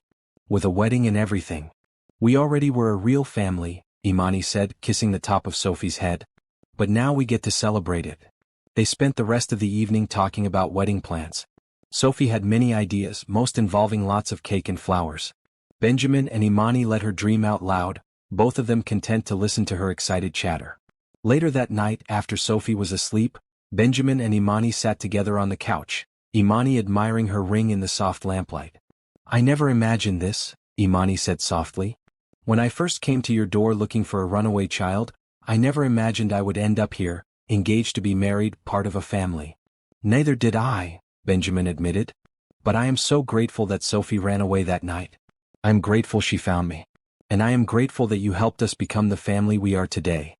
"We helped each other," Imani corrected. "You taught me something too, Benjamin. You taught me that it is never too late to find where you belong. That family can form in unexpected ways. And that love is about choice and commitment, not just circumstance." "When should we get married?" Benjamin asked. "What is the timeline you are thinking?" "I don't want a long engagement," Imani said. "Life is too short and we have already spent enough time waiting for the right moment.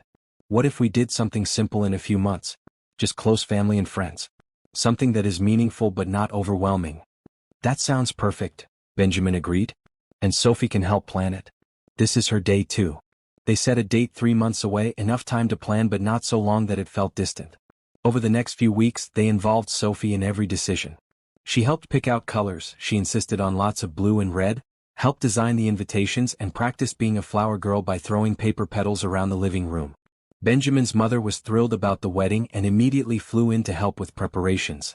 She had fallen in love with both Sophie and Imani, telling Benjamin repeatedly how proud she was of the man he had become.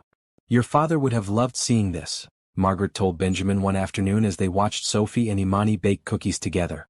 "A real family. That is what he always wanted for you." "I wish he was here to see it," Benjamin said. "He is," Margaret assured him. "In spirit he is here. And he is proud of you." The weeks leading up to the wedding were filled with excitement and joy. Thomas and his wife offered to host the rehearsal dinner at their home. Imani's parents flew in from their home state, immediately embracing Benjamin and Sophie as family. Imani's younger sister, Kendra, who was home from college, bonded instantly with Sophie, offering to be a junior bridesmaid. One evening, about 2 weeks before the wedding, Sophie came to Benjamin with a serious expression on her face. "Daddy, I need to talk to you about something." "What is it, sweetheart?" Benjamin asked, setting aside his laptop. "At the wedding, when you and Miss Imani get married, does that mean you will officially be my new family?" "Sophie, we are already your family," Benjamin said gently. "The wedding doesn't change that." "I know," Sophie said. "But I was thinking about Mommy. And I want her to be part of the wedding too." Benjamin's throat tightened. "What do you mean? Can we have a picture of Mommy at the wedding? So she can be there too? I don't want her to feel left out." Benjamin pulled Sophie into his arms, overwhelmed by the depth of this child's heart. Even in her happiness, she was thinking about the mother she had lost. That is a beautiful idea, Benjamin said. Let's talk to Miss Imani about it and figure out the perfect way to honor your mommy at the wedding. When they told Imani, she immediately agreed. They decided to create a small memorial table at the wedding venue with Rebecca's picture, surrounded by flowers. Sophie helped choose the frame and wrote a little note that would sit beside the picture. Thank you for sending me to find my daddy and my bonus mommy. I love you forever. Yours, Sophie. The gesture moved everyone who learned about it, and Benjamin realized once again that their family was built not just on the present and future, but on honoring the past that had brought them together. As the wedding day drew closer, Benjamin felt a sense of peace and rightness that he had never experienced before. This was where he was meant to be. With Sophie, with Imani, building a life filled with love and laughter and the kind of joy that came from choosing each other every single day. And he couldn't wait to make it official. 2 weeks before the wedding, Sophie woke up screaming in the middle of the night. Benjamin and Imani both rushed to her room, finding her sitting up in bed, tears streaming down her face, her whole body shaking. Sophie, what is wrong? Benjamin asked, sitting on the bed and pulling her into his arms. What happened? I dreamed you went away, Sophie sobbed into his shoulder. Just like Mommy did. One day you were here and then you were gone and I couldn't find you anywhere. Oh, sweetheart, Benjamin said, holding her tight. I'm not going anywhere. I promise you I'm not going anywhere. But Mommy promised too, Sophie cried. She said she would get better and we would be okay. But she didn't get better. She left me. Imani sat on the other side of Sophie, rubbing her back gently. Your mommy didn't want to leave you, honey. She got very sick and sometimes when people get that sick they can't stay. No matter how much they want to. But your daddy is healthy and strong and he is going to be here for a very long time. But how do you know? Sophie asked, her voice breaking. How do you know something bad won't happen? Benjamin felt helpless. How could he promise a child that nothing bad would ever happen when life was so uncertain? He looked at Imani, desperate for guidance. Imani took Sophie's hand. You are right that we can't promise nothing bad will ever happen, she said gently. Life is unpredictable and sometimes scary things happen that are out of our control. But here is what we can promise. We promise to take care of ourselves and be as healthy as possible. We promise to always tell you the truth. And we promise that if anything ever did happen to one of us, you would still be loved and cared for. You would never be alone again. Really? Sophie whispered. Really? Benjamin confirmed. Sophie, I understand that you are scared. What happened with your mommy was terrifying and unfair. But I am here, Miss Imani is here, Grandma Margaret is here. You have a whole family now who loves you and will always make sure you are safe. Sophie was quiet for a long time, and then she said something that broke Benjamin's heart. Sometimes I feel bad for being happy here. Like I am forgetting Mommy or leaving her behind. Oh, Sophie, Imani said, tears in her own eyes. You are not leaving your mommy behind. She is part of you, part of your heart, and she always will be. Being happy with us doesn't mean you love her any less. In fact, I think being happy is exactly what your mommy would want for you. She wouldn't want you to be sad forever. But what if I forget her? Sophie asked, her voice small and scared. What if I forget what she looked like or how she sounded? You won't forget, Benjamin promised. We have pictures of her and we talk about her all the time. Your memories of her are precious and we will help you keep them alive. And you know what? I think your mommy's love for you is so strong that it doesn't matter if your memories fade a little. Her love is in your heart forever and nothing can take that away. They stayed with Sophie until she fell back asleep, both of them troubled by the depth of her fears. In the morning, Imani suggested they consider therapy for Sophie. I think she needs professional help to process her grief and anxiety, Imani said as they made breakfast. Nightmares like that aren't uncommon for children who have lost a parent, but she needs tools to cope with those feelings. I agree, Benjamin said immediately. Can you help me find someone? A child psychologist who specializes in grief and trauma.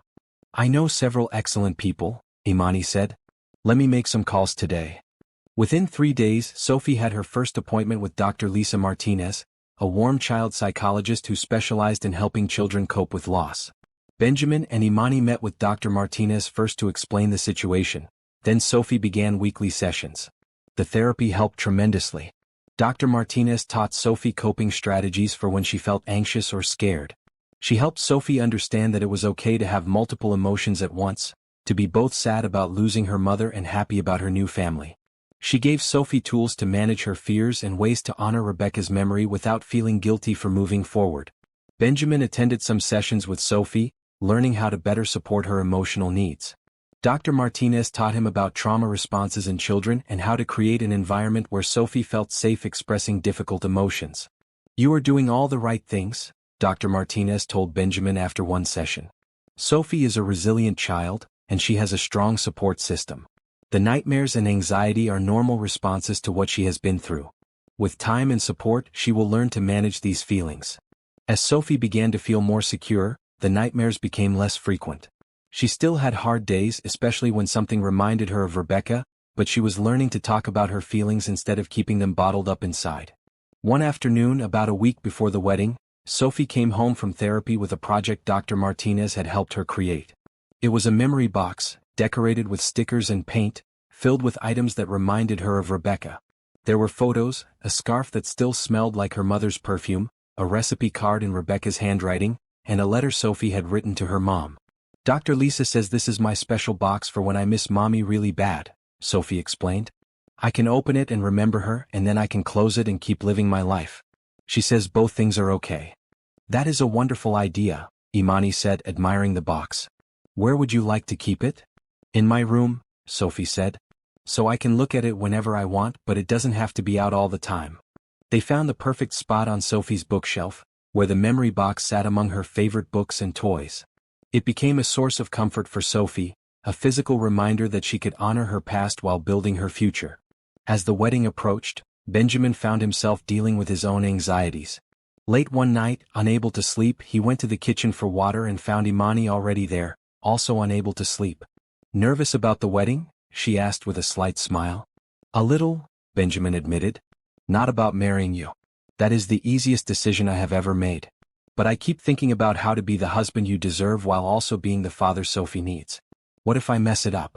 What if I am not enough?" Imani took his hand and led him to the couch. They sat together in the darkness, and she spoke with gentle wisdom. "Benjamin, none of us are ever enough on our own. That is why we build families and communities. We support each other, we help each other, and we grow together. You don't have to be perfect. You just have to show up, be honest, and keep trying. That is all any of us can do." "I just don't want to let you down," Benjamin said. "Or Sophie. You both deserve so much." "And you don't think you deserve us?" Imani asked perceptively. Benjamin was quiet for a long moment. "Sometimes I wonder why Rebecca chose me. Why she thought I would be a good father when I had no experience, no preparation. What if I am not the person she thought I was?" "Benjamin, look at what you have built in the past 6 months," Imani said firmly. "You took a scared little girl and gave her a home. You learned how to be a father from scratch. You opened your heart to love even though it scared you. You have become exactly the person Rebecca believed you could be. Stop doubting yourself and recognize how far you have come." Her words broke through something in Benjamin. She was right. He had changed, had grown, had become someone he was proud to be. And it was okay if he still had doubts or fears. That was part of being human. "Thank you," he said, pulling her close. "For believing in me. For seeing the best in me even when I can't see it myself." "That is what partners do," Imani said. "We hold each other up. And when one of us is struggling, the other steps in. We are a team, Benjamin. Always." The next day, Benjamin's mother arrived with her brother, Benjamin's uncle James, who lived overseas and rarely visited. James was in his late 60s, a jovial man with a quick laugh and a generous heart. He immediately bonded with Sophie, teaching her card tricks and telling her stories about Benjamin as a child. "Your daddy was a serious little boy," Uncle James told Sophie over dinner. "Always reading, always thinking. I worried he would grow up and forget how to have fun. But look at him now. He is smiling all the time because of you." "Really?" Sophie asked, delighted. "Really," James confirmed. "You brought joy back into his life. That is a special gift, little one." The rehearsal dinner was held at Thomas and his wife Jennifer's home. Their daughter Emma had become good friends with Sophie, and the two girls spent the evening playing while the adults talked and laughed. It was a small gathering, just immediate family and a few close friends, but it felt perfect. Benjamin stood to make a toast, looking around at all the people who had become part of his life in such a short time. 6 months ago, I thought I knew what success looked like," he began. "I thought it was about money and power and achievement. Then a little girl showed up on my terrace in the rain and taught me what really matters. Sophie, you changed my life. You showed me what unconditional love looks like. And Imani, you taught me how to be worthy of that love. You both have given me more than I ever knew I needed. Tomorrow we make it official. But in my heart, We have been a family from the moment Sophie said, "Daddy," for the first time. Thank you all for being here to celebrate this journey with us. There wasn't a dry eye in the room when he finished. Even Uncle James was dabbing at his eyes with his napkin. That night, after they got home and put Sophie to bed, Benjamin and Imani sat together in the quiet living room. "Are you ready for tomorrow?" Imani asked. "More than ready," Benjamin said. "I have waited my whole life for this, even when I didn't know I was waiting." "Me too," Imani said softly. "I used to think my life would follow a certain path. College, career, maybe eventually a family. But this is better than anything I imagined. This is real and messy and beautiful. This is everything." They held each other in the darkness, both of them filled with gratitude for the unexpected journey that had brought them to this moment. Tomorrow they would stand before their loved ones and make promises to each other. But tonight, in the quiet of their home with their daughter sleeping peacefully down the hall, they were already everything they needed to be. A family built on love, trust, and the courage to embrace the unexpected blessings that life brings. The morning of the wedding dawned bright and clear, with sunlight streaming through the windows of the penthouse. Benjamin woke early, his heart full of anticipation. Today he would marry the woman he loved, and together they would officially become the family they already were in their hearts. Sophie was already awake, sitting up in her bed and humming to herself. When Benjamin peeked in, she beamed at him. "Today is the wedding day, Daddy." "It sure is, sweetheart. How do you feel?" "Excited," Sophie said, bouncing a little on her bed. "And a tiny bit nervous about walking down the aisle. But mostly excited." Benjamin's mother had stayed over and was already in the kitchen making breakfast. The smell of pancakes filled the apartment, and Benjamin felt a wave of contentment. This was what home felt like. This was what family meant. They had decided to keep the ceremony simple and intimate. Just 30 guests, close family and friends, at a small event space in a garden nearby. The ceremony would be at 2 p.m., giving them plenty of time to prepare without rushing. Imani had stayed at her parents' hotel the night before, following tradition. Her mother, father, and sister Kendra had flown in 3 days earlier, and they had all grown close to Benjamin and Sophie during that time. Imani's father, Robert Washington, had taken Benjamin aside the previous evening. "I want to thank you," Robert had said, "for taking such good care of my daughter, and for including us in Sophie's life. It takes a good man to open his home and heart the way you have. Your daughter saved us," Benjamin had said honestly. "She taught me how to be a father. She made our family whole. I should be thanking you for raising such an incredible woman." Now, as morning turned to afternoon, Benjamin found himself getting dressed in his blue suit while Uncle James helped him with his tie. They had chosen blue to match Sophie's flower girl dress, which was a beautiful bright blue with white flowers embroidered on the bodice. "You look very handsome, Daddy," Sophie said when she saw him all dressed up. "And you look like a princess," Benjamin told her, admiring her dress. Margaret had helped her with her hair, braiding it with small white flowers woven throughout. At 1:30 p.m. they headed to the venue. The garden space was beautiful, with white chairs set up in rows facing an arch covered in blue and red flowers. The memorial table for Rebecca was set up to the side, with her photo surrounded by candles and the note Sophie had written. Several guests had already arrived, admiring the simple but elegant decorations. Thomas served as Benjamin's best man, while Imani's sister Kendra was the maid of honor. Sophie was practicing her flower girl walk with one of the venue coordinators, taking her role very seriously. At 1:55 p.m., the guests were all seated. Soft music began playing, and Benjamin took his place at the altar with Thomas beside him. His heart was racing with joy and anticipation. The music changed and Sophie began her walk down the aisle. She moved slowly and carefully, dropping flower petals from her basket with great concentration. When she reached the front, she gave Benjamin a big smile and took her place to the side. Then Kendra walked down the aisle, looking elegant in her red dress, followed by Imani's parents. And then Imani appeared. Benjamin's breath caught in his throat. She was wearing a stunning red dress that flowed to the ground, simple but elegant. Her braids were styled in an intricate updo, with small crystal pins that caught the light. She was carrying a bouquet of blue and white flowers, and she was smiling through happy tears. Her father walked her down the aisle, and when they reached Benjamin, Robert placed Imani's hand in Benjamin's and whispered, "Take care of each other." "We will," Benjamin promised. The officiant, a friend of Imani's family who had become ordained specifically for this ceremony, began to speak. "We are gathered here today to witness the union of Benjamin Cole and Imani Washington, and to celebrate the family they have already become. This is not just a wedding between two people, but the official joining of a family that includes their daughter, Sophie. Today, all three of them are making promises to each other. Benjamin and Imani had written their own vows. Benjamin went first, his voice strong despite his emotions. Imani, 6 months ago, I didn't know what I was missing in my life. I had success but not purpose. I had a house but not a home. Then Sophie came into my life and you came right behind her, showing me what it meant to build something real and meaningful.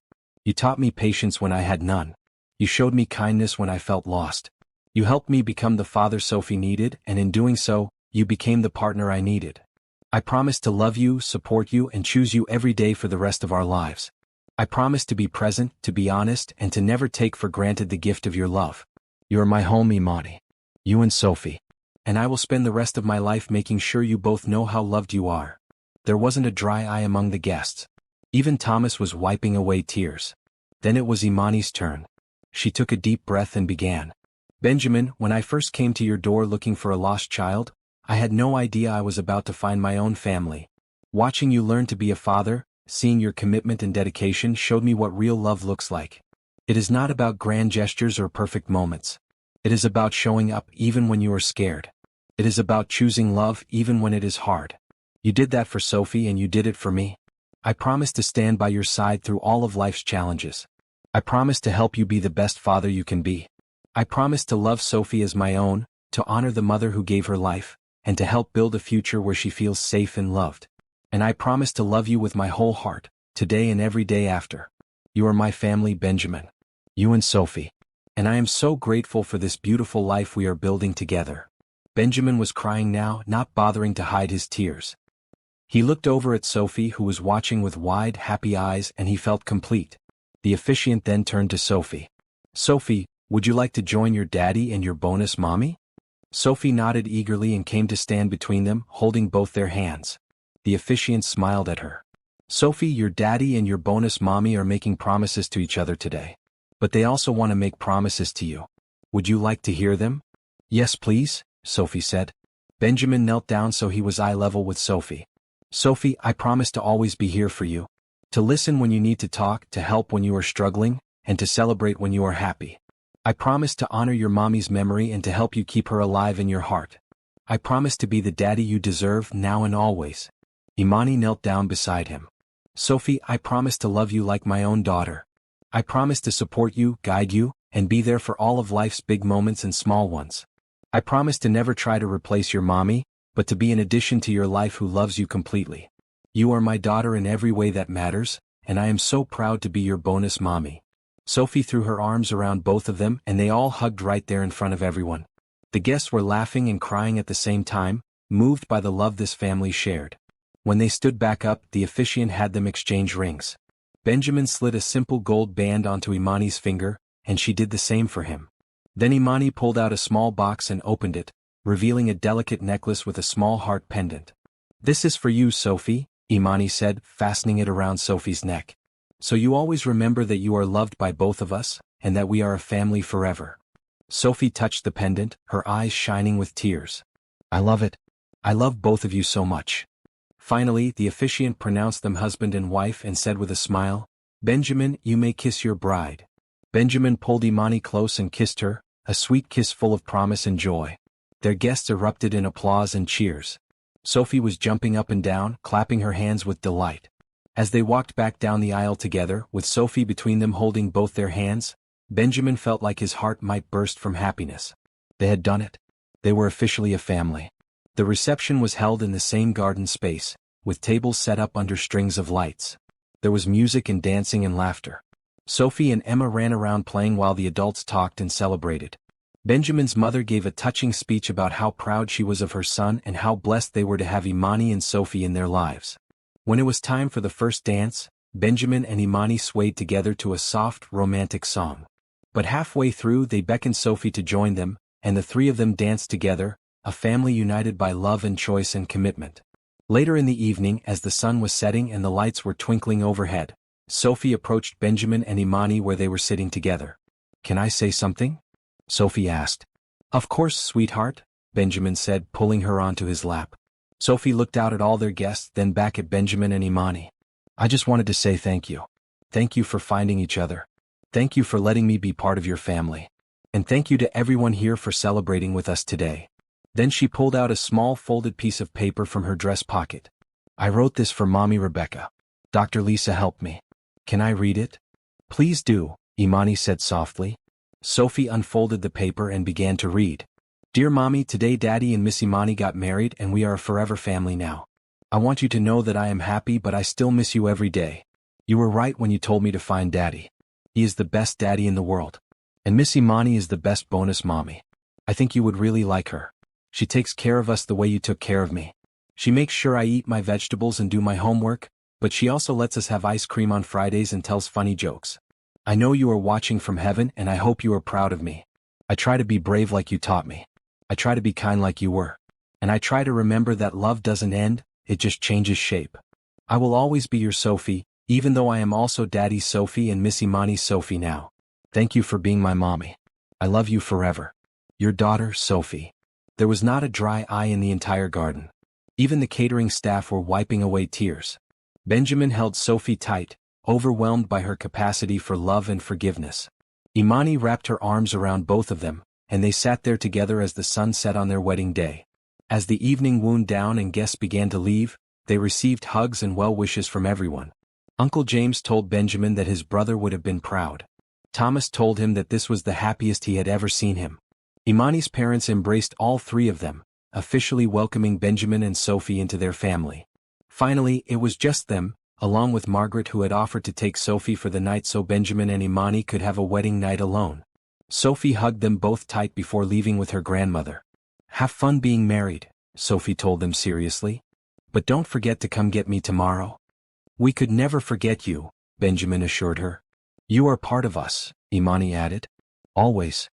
After everyone had left and they were alone in their apartment, Benjamin and Imani stood together looking out at the city lights. "We did it," Imani said, leaning against him. "We are married." "Best decision I ever made," Benjamin said, kissing the top of her head. "Second best, actually. The best was accepting Sophie into my life. But you are a very close second." Imani laughed. "I will take it. As long as I am part of your top two."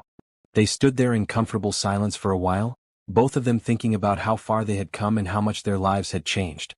"Thank you," Benjamin said finally. "For what?" "For seeing who I could be, even when I couldn't see it myself. For teaching me how to be a father. For loving Sophie like she is your own. For choosing us." "Thank you for letting me in," Imani said. "For trusting me with your daughter and your heart. For building this beautiful life with me." "So what now?" Benjamin asked, smiling down at her. "We are married. We have a daughter. What is our next adventure?" "Now we just live," Imani said simply. "We wake up every day and choose each other. We raise Sophie with love and kindness. We build a life filled with laughter and joy. We keep growing, keep learning, keep loving. That is the adventure." "Sounds perfect to me," Benjamin said. And as he held his wife close, looking out at the city where his daughter had found him on a rainy night 6 months ago, he knew that this was exactly where he was meant to be. Home. Finally, completely, perfectly home. The week after the wedding, life settled into a new normal that felt both familiar and exciting. Imani officially took Benjamin's last name, becoming Imani Cole, though she kept Washington as a middle name to honor her family. Sophie had asked if she could also become Sophie Cole, and Benjamin had immediately started the legal process to make it official. "I want us all to have the same name," Sophie had explained. "So everyone knows we are a real family." The legal name change for Sophie would take a few months to finalize, but in their hearts and home she was already Sophie Cole. Teachers at school had been informed of the change, and Sophie proudly introduced Imani as "my bonus mommy" to anyone who would listen. One Saturday morning about 3 weeks after the wedding, Benjamin was working on his laptop in the living room when Sophie approached him with a thoughtful expression. "Daddy, can I ask you something important?" Benjamin immediately closed his laptop and gave her his full attention. "Always, sweetheart. What is on your mind?" "Emma from school has a baby brother now," Sophie said. "And she said it is really fun to have a sibling. Do you think we might have another baby someday?" Benjamin felt his heart skip a beat. He and Imani had briefly discussed the possibility of having children together in the future, but they had agreed to wait at least a year to let their family unit solidify. Still, the fact that Sophie was thinking about it was significant. "Would you like to have a brother or sister?" Benjamin asked carefully. Sophie nodded slowly. I think it would be nice. But only if the baby also has Miss Imani as their mommy. I want us all to be together. That makes sense, Benjamin said. Well, that is something Miss Imani and I would need to talk about and decide together. Having a baby is a big decision. But I promise that if and when we are ready for that, we will include you in those conversations. Does that sound fair? Fair? Sophie agreed. Then she paused. Daddy, if you have another baby, will you still love me the same amount? Benjamin's heart broke a little at the vulnerability in her question. He pulled her onto his lap, looking directly into her eyes. Sophie, listen to me very carefully. If we ever have another child, that would not change how much I love you. Not even a tiny bit. Love is not a pie that gets divided into smaller pieces when there are more people. Love grows and expands. Having a brother or sister would not mean less love for you. It would mean more love in our family. Do you understand? Sophie thought about this, then nodded. Like how I love both you and Mommy Rebecca. It is not half and half. It is both all the way. Exactly like that, Benjamin said, impressed by her insight. You are very wise for a 5-year-old. Almost 6, Sophie corrected. My birthday is in 2 months. You are right, Benjamin said. We need to start planning your birthday party. What kind of party do you want? Sophie's face lit up with excitement, and they spent the next hour talking about birthday party ideas. Benjamin made notes on everything Sophie wanted, from the guest list to the cake flavor to the activities. This would be her first birthday with him, and he wanted it to be special. That evening, after Sophie went to bed, Benjamin told Imani about the conversation. She asked about having a sibling, Benjamin said. I told her it was something we would discuss together and that we would include her in those conversations when the time comes. That was perfect, Imani said. And honestly, I have been thinking about it too.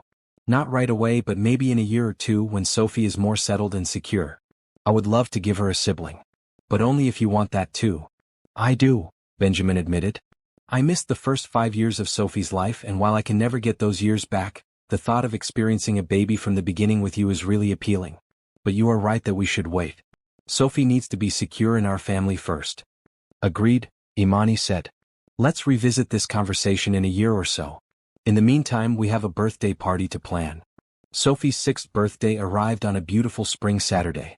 They had decided on a small party at their apartment with 6 of Sophie's closest friends from school, plus family. The theme was art party, since Sophie had developed a real passion for drawing and painting. Imani and Benjamin had set up several art stations around the living room. Painting easels, clay modeling, jewelry making, and a giant collaborative canvas where all the kids could paint together.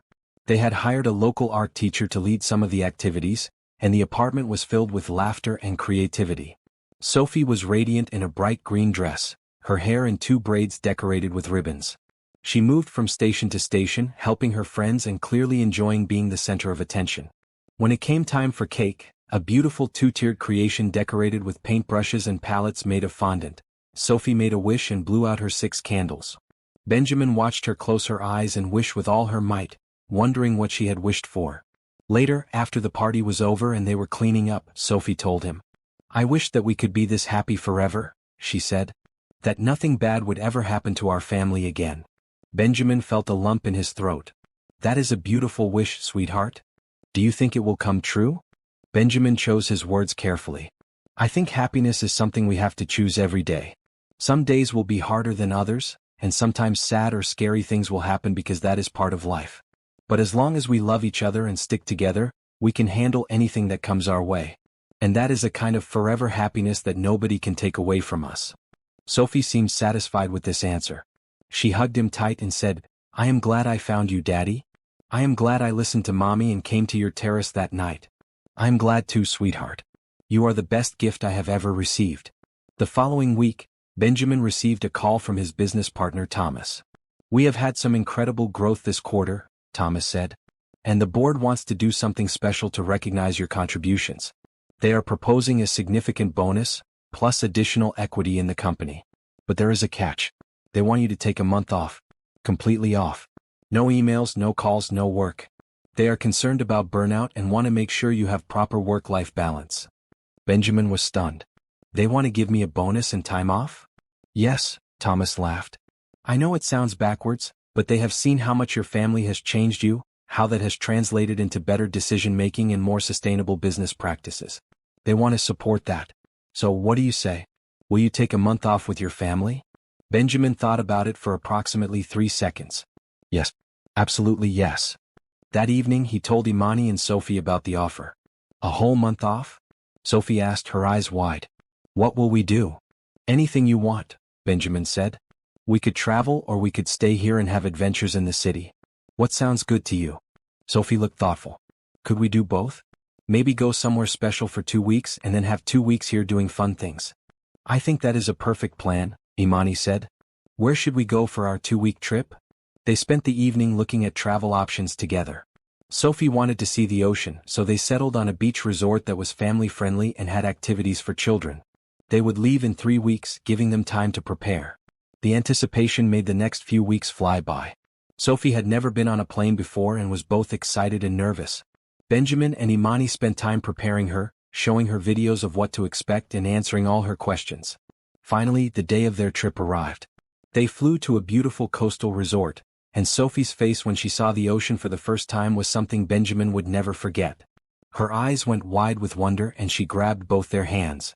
It is so big, she whispered in awe. Mommy told me about the ocean, but I never imagined it would be this big. They spent 2 glorious weeks building sandcastles, swimming in the pool, exploring tide pools, and eating ice cream every single day. Benjamin taught Sophie how to float on her back in the water while Imani took pictures of every moment. They went on a boat trip to see dolphins, and Sophie squealed with delight when the dolphins swam right next to their boat. One evening, as they watched the sunset from the beach, Sophie sitting between them with her feet in the sand, she said quietly, "This is the best day of my whole life." Just today. Benjamin teased gently. Or the whole trip? All of it, Sophie clarified. Every single day with you and bonus mommy is the best day. But this sunset right now is extra special. Why is it extra special? Imani asked. Because we are all together and we are all happy and the sky is so pretty, Sophie said simply. And I can feel Mommy Rebecca here with us too. Dr. Lisa says that people we love are always with us in our hearts, even when we can't see them. And I feel her right now and she is happy too. Benjamin and Imani both had tears in their eyes. They each put an arm around Sophie, and the 3 of them sat together watching the sun sink into the ocean, a family complete and whole. When they returned home from their trip, they spent the remaining 2 weeks doing things around the city. They visited every museum Sophie wanted to see, went to the zoo again, took a cooking class together, and spent entire days doing nothing but watching movies and eating popcorn in their pajamas. On the last day of Benjamin's month off, they had a family meeting in the living room. So, our special month is ending tomorrow, Benjamin said. How do we feel about that? Sad but also okay, Sophie said thoughtfully. Because you will still come home every day, right? This won't change that. Nothing will change that, Benjamin promised. I will still leave work early to pick you up from school. We will still have family dinners every night. The only difference is that I will be working more hours during the day. Then I am okay with it, Sophie said. Because it was really fun to have you home all the time, but I also know you like your job. And Dr. Lisa says it is important for grown-ups to have work that makes them happy. Dr. Lisa is very wise, Imani said, smiling. Can we do another special month next year? Sophie asked hopefully. I think that is an excellent tradition to start, Benjamin agreed. Every year we will take a month to have adventures together. How does that sound? Perfect, Sophie said. Can I go play now? Emma is waiting for me to call her and tell her about the dolphins. Go ahead, Benjamin said, and Sophie ran off to her room. Benjamin turned to Imani, pulling her close. This has been the best month of my life. Thank you for agreeing to this. For taking time off from your work to be with us. Are you kidding? Imani said. I loved every minute of it. Watching you and Sophie together, being part of your adventures, it reminded me why family is the most important thing. My job will always be there, but these moments with Sophie, these memories we are making, they are irreplaceable. You know, Benjamin said thoughtfully, when Sophie first appeared on my terrace, I was terrified. I had no idea how to be a father. I thought my life was over, that everything I had built would fall apart. But instead, everything got better. Sophie didn't ruin my life. She saved it. She showed me what really matters. And what matters? Imani asked, though she already knew the answer. This, Benjamin said simply, gesturing around the apartment. You, Sophie, the life we have built together.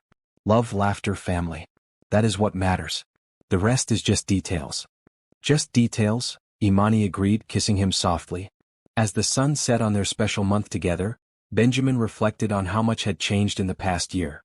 A year ago he had been alone, focused only on work, unaware that he had a daughter who needed him. Now he had everything he never knew he wanted. A daughter who filled his days with joy. A wife who made him want to be a better person.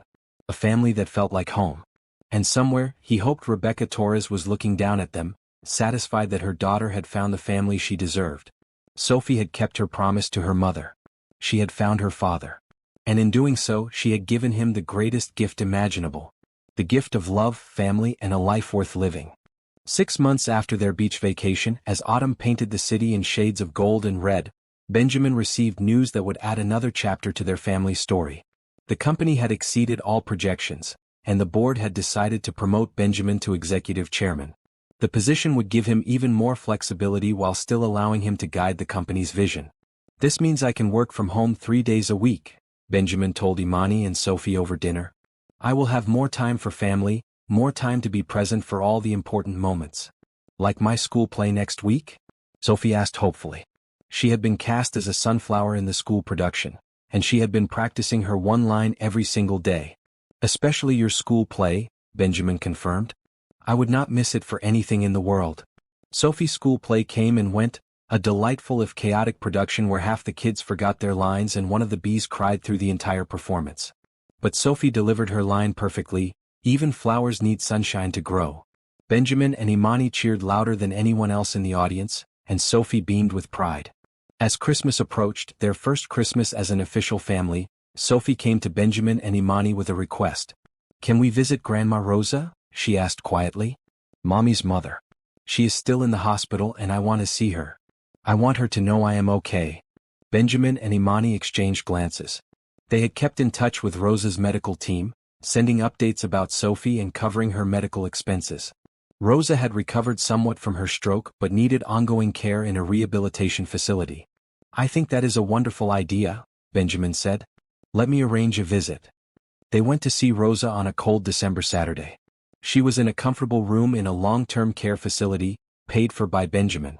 When they walked in, Rosa's eyes filled with tears at the sight of Sophie. "Mi pequeña Sophie," she said, her speech still slightly slurred from the stroke but understandable. "You look so healthy. So happy." Sophie ran to her grandmother and hugged her carefully. "Grandma Rosa, I want you to meet my family. This is my daddy, Benjamin, and this is my bonus mommy, Imani. They take good care of me just like mommy wanted." Rosa looked at Benjamin with gratitude shining in her eyes. "Rebecca was right about you. She said you were a good man. Thank you for loving our Sophie. Thank you for helping raise such an amazing little girl," Benjamin said sincerely. "And please know that you are always welcome in Sophie's life. You are her grandmother, part of her family. We want you to be part of her future. And when you are feeling better," Imani added, "we would love for you to come visit us. We have plenty of room and Sophie would love to spend more time with you." Rosa cried happy tears, and Sophie spent the next hour telling her grandmother about school, about her friends, about the beach vacation, and about her new family. Before they left, Benjamin made sure Rosa had his personal number and assured her they would visit again soon. In the car on the way home, Sophie was quiet for a while before speaking. "Thank you for taking me to see Grandma Rosa," she said softly, "and for being nice to her. Some kids at school said their parents don't like their grandparents, but you were really kind. Your grandmother loves you very much," Imani said. "She helped your mommy take care of you and that makes her special to us too. Family is not just about the people we choose, but also about honoring the connections that matter." Christmas that year was magical. They got a real tree, and Sophie helped decorate it with ornaments that included ones they had made together and a special one with Rebecca's picture that Sophie had chosen. They attended church on Christmas Eve, and Sophie sang with the children's choir. They had Christmas morning at home, just the three of them, opening presents and making a big breakfast together. But the best gift came later that afternoon when they had their extended family over for Christmas dinner. Benjamin's mother Margaret was there, along with Uncle James who had flown in from overseas. Imani's parents and her sister Kendra had driven up from their home state. Thomas and his family came along with a few other close friends. As they all sat around the table, Sophie stood up and clinked her glass with her spoon, clearly having something important to say. "I have an announcement," she said in her most serious 6-year-old voice. "Can everyone listen please?" The room fell quiet, everyone looking at Sophie with warm smiles. "This year has been the best year of my whole life," Sophie began. I found my daddy, I got a bonus mommy, and I learned that families can grow in different ways. Dr. Lisa says that I have been very brave this year, and that Mommy Rebecca would be proud of me. I think she would be proud of all of us. She paused and looked at Benjamin and Imani. I wanted to say thank you. Thank you for loving me, for giving me a home, for helping me remember Mommy while also making new happy memories. You are the best family ever. Benjamin felt tears rolling down his cheeks. Around the table, everyone was similarly moved. But Sophie was not done. And I also wanted to say that I have decided something important. When the name change papers come through and I officially become Sophie Cole, I want my full name to be Sophie Rebecca Cole. Because I want to keep Mommy's name as part of mine. Is that okay? Benjamin had to clear his throat before he could speak. That is more than okay, sweetheart. That is perfect. Sophie Rebecca Cole, Imani said, testing it out. It is beautiful. Just like you. The rest of Christmas dinner was filled with laughter, stories, and love. Uncle James told embarrassing stories about Benjamin as a child. Imani's father shared family recipes. Margaret and Imani's mother bonded over grandchild photos and made plans for future visits. After everyone left and Sophie was tucked into bed, exhausted but happy, Benjamin and Imani sat together on the couch with hot chocolate, looking at their Christmas tree. This is everything I never knew I needed, Benjamin said quietly. Me too, Imani agreed. You know what I realized today? When Sophie gave her speech, she didn't mention being sad or missing what she lost. She focused on what she gained. That shows how far she has come, how secure she finally feels. We did that, Benjamin said. Together. We gave her a safe place to heal and grow. We are pretty good at this parenting thing, Imani said with a smile. We are, Benjamin agreed. Then he paused. You know what? I think we are ready. Ready for what? To talk about expanding our family. To give Sophie that sibling she asked about. Imani set down her hot chocolate and turned to face him fully. Are you sure? That is a big step. I am sure, Benjamin said. Sophie is thriving. Our marriage is strong. We have the support system we need. And I want to experience raising a child with you from the very beginning. I want Sophie to be a big sister. I want to give her what she asked for, a sibling to share her life with. Imani's eyes filled with happy tears. I want that too. I have wanted it for a while but was waiting for the right time. And you are right. This feels like the right time. They talked late into the night about their dreams for expanding their family, about logistics and timing and hopes. When they finally went to bed, they both felt excited about this new chapter. They did not tell Sophie right away. They wanted to make sure they were actually pregnant before getting her hopes up. But 3 months later, on a sunny March afternoon, Imani took a pregnancy test that came back positive. They were going to have a baby. That evening, they sat Sophie down for a family meeting. Sophie, we have some special news to share with you, Benjamin began. Sophie's eyes went wide. What kind of news? The best kind, Imani said, smiling. In about 7 months, you are going to be a big sister. For a moment, Sophie just stared at them, processing the information. Then she let out a squeal of delight that probably could be heard 3 floors down. Really? Really truly? She asked, jumping up and down. Really truly, Benjamin confirmed. There is a baby growing in bonus mommy's belly right now. Sophie launched herself at both of them, hugging them with all her might. This is the best news ever. Can I help pick out the baby's name? Can I help decorate the nursery? Can I teach the baby things? You can help with all of that, Imani assured her. Being a big sister is a very important job, and we are going to need your help. Over the next several months, Sophie threw herself into big sister preparations. She read books about babies, picked out tiny clothes when they went shopping, and talked to Imani's growing belly every single day. Hi baby, she would say each morning. This is your big sister Sophie. I'm going to teach you so many things. I'm going to show you how to paint and how to ride a bike and how to be brave. And I am going to tell you all about our mommy Rebecca, who you will never meet but who would have loved you so much. Benjamin and Imani found out they were having a boy. They decided to name him Ryan Thomas Cole. Ryan after Imani's late grandfather who had been a huge influence on her life, and Thomas after Benjamin's business partner who had become like family to them. Sophie approved of the name enthusiastically. Ryan Cole. That sounds like a nice person. I think I am going to like having a brother. The pregnancy was smooth and uneventful. Imani continued working until her 8th month, then took leave to prepare for the baby. Benjamin adjusted his schedule even further so he could be home more to help with preparations and take care of Sophie and Imani. On a warm October evening just after Sophie's 7th birthday, Imani went into labor. Margaret came over to stay with Sophie while Benjamin took Imani to the hospital. Sophie hugged them both before they left. "Bring home my brother," she said seriously. "I am ready to be a big sister." 12 hours later, Ryan Thomas Cole entered the world, weighing 7 pounds and 2 ounces, with a healthy set of lungs and his father's eyes.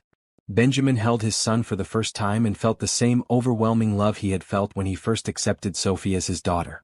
This was his child, his family, his future. When Sophie came to the hospital to meet her brother, escorted by her grandmother Margaret, she walked into the room with a mixture of excitement and nervousness. Imani was sitting up in bed, holding Ryan, and Benjamin was beside her. "Come meet your brother," Imani said softly. Sophie approached slowly, her eyes wide. She climbed onto the bed carefully, and Imani adjusted Ryan so Sophie could see him properly. "He is so small," Sophie whispered in awe. "And he has tiny fingers. Would you like to hold him?" Benjamin asked. Sophie nodded, and with careful instruction, they helped her hold Ryan, supporting his head. Sophie looked down at her baby brother with an expression of pure love and wonder. "Hi Ryan," she said softly. "I am your big sister Sophie. I have been waiting to meet you for so long.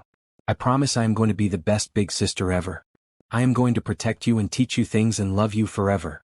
Ryan made a small sound and Sophie gasped with delight. He made a noise. "Did you hear that? He knows I am his sister." Benjamin wrapped his arm around both Sophie and Imani, looking at his family with overwhelming gratitude. A year and a half ago he had been alone. Now he had everything. A daughter who had taught him what unconditional love meant. A wife who had shown him how to build a real family. And now, a son who represented their future together. "We did it," Imani said softly, reading his thoughts. "We built something beautiful." "We sure did," Benjamin agreed. They brought Ryan home 3 days later. Sophie had helped prepare the nursery, which was decorated in soft blues and greens. She had insisted on putting some of her artwork on the walls so Ryan would always have his big sister's art to look at. The first few weeks with a newborn were challenging. Ryan woke up every few hours and everyone was exhausted. But they handled it together, taking turns with night feedings, supporting each other through the hard moments, and celebrating the small victories. Sophie took her role as big sister very seriously. She would sit next to Ryan during feeding times talking to him about her day. She helped pick out his clothes each morning. She sang to him when he cried, often the same lullabies that Rebecca used to sing to her. One evening, about a month after Ryan came home, Benjamin found Sophie sitting in the nursery watching Ryan sleep in his crib. "Hey sweetheart, what are you doing in here?" Benjamin asked softly. "Just watching him," Sophie said. "Making sure he is okay. That is what big sisters do, right?" "That is what big sisters do," Benjamin confirmed, sitting down beside her. "But you also need to sleep and rest. Ryan has me and bonus mommy to watch him at night." "I know," Sophie said. "But I want him to know I am here. I want him to always feel safe." "He is lucky to have you as his big sister," Benjamin said, pulling her into his side. Sophie was quiet for a moment, then said, "Daddy, do you think Mommy Rebecca would be happy about Ryan?" "I think she would be overjoyed," Benjamin said honestly. "She wanted you to have a family, to be surrounded by love. Ryan is part of that family. And you know what?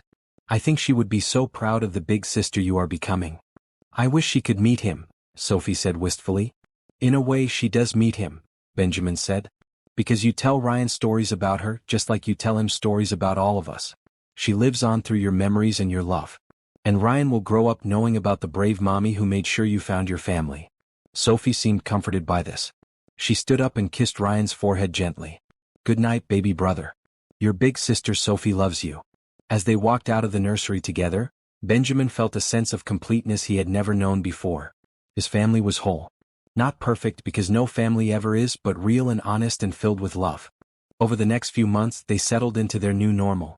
Sophie started 2nd grade and excelled in all her subjects, especially art. She had a core group of friends and was involved in the school play again, this time with a speaking role as a talking tree.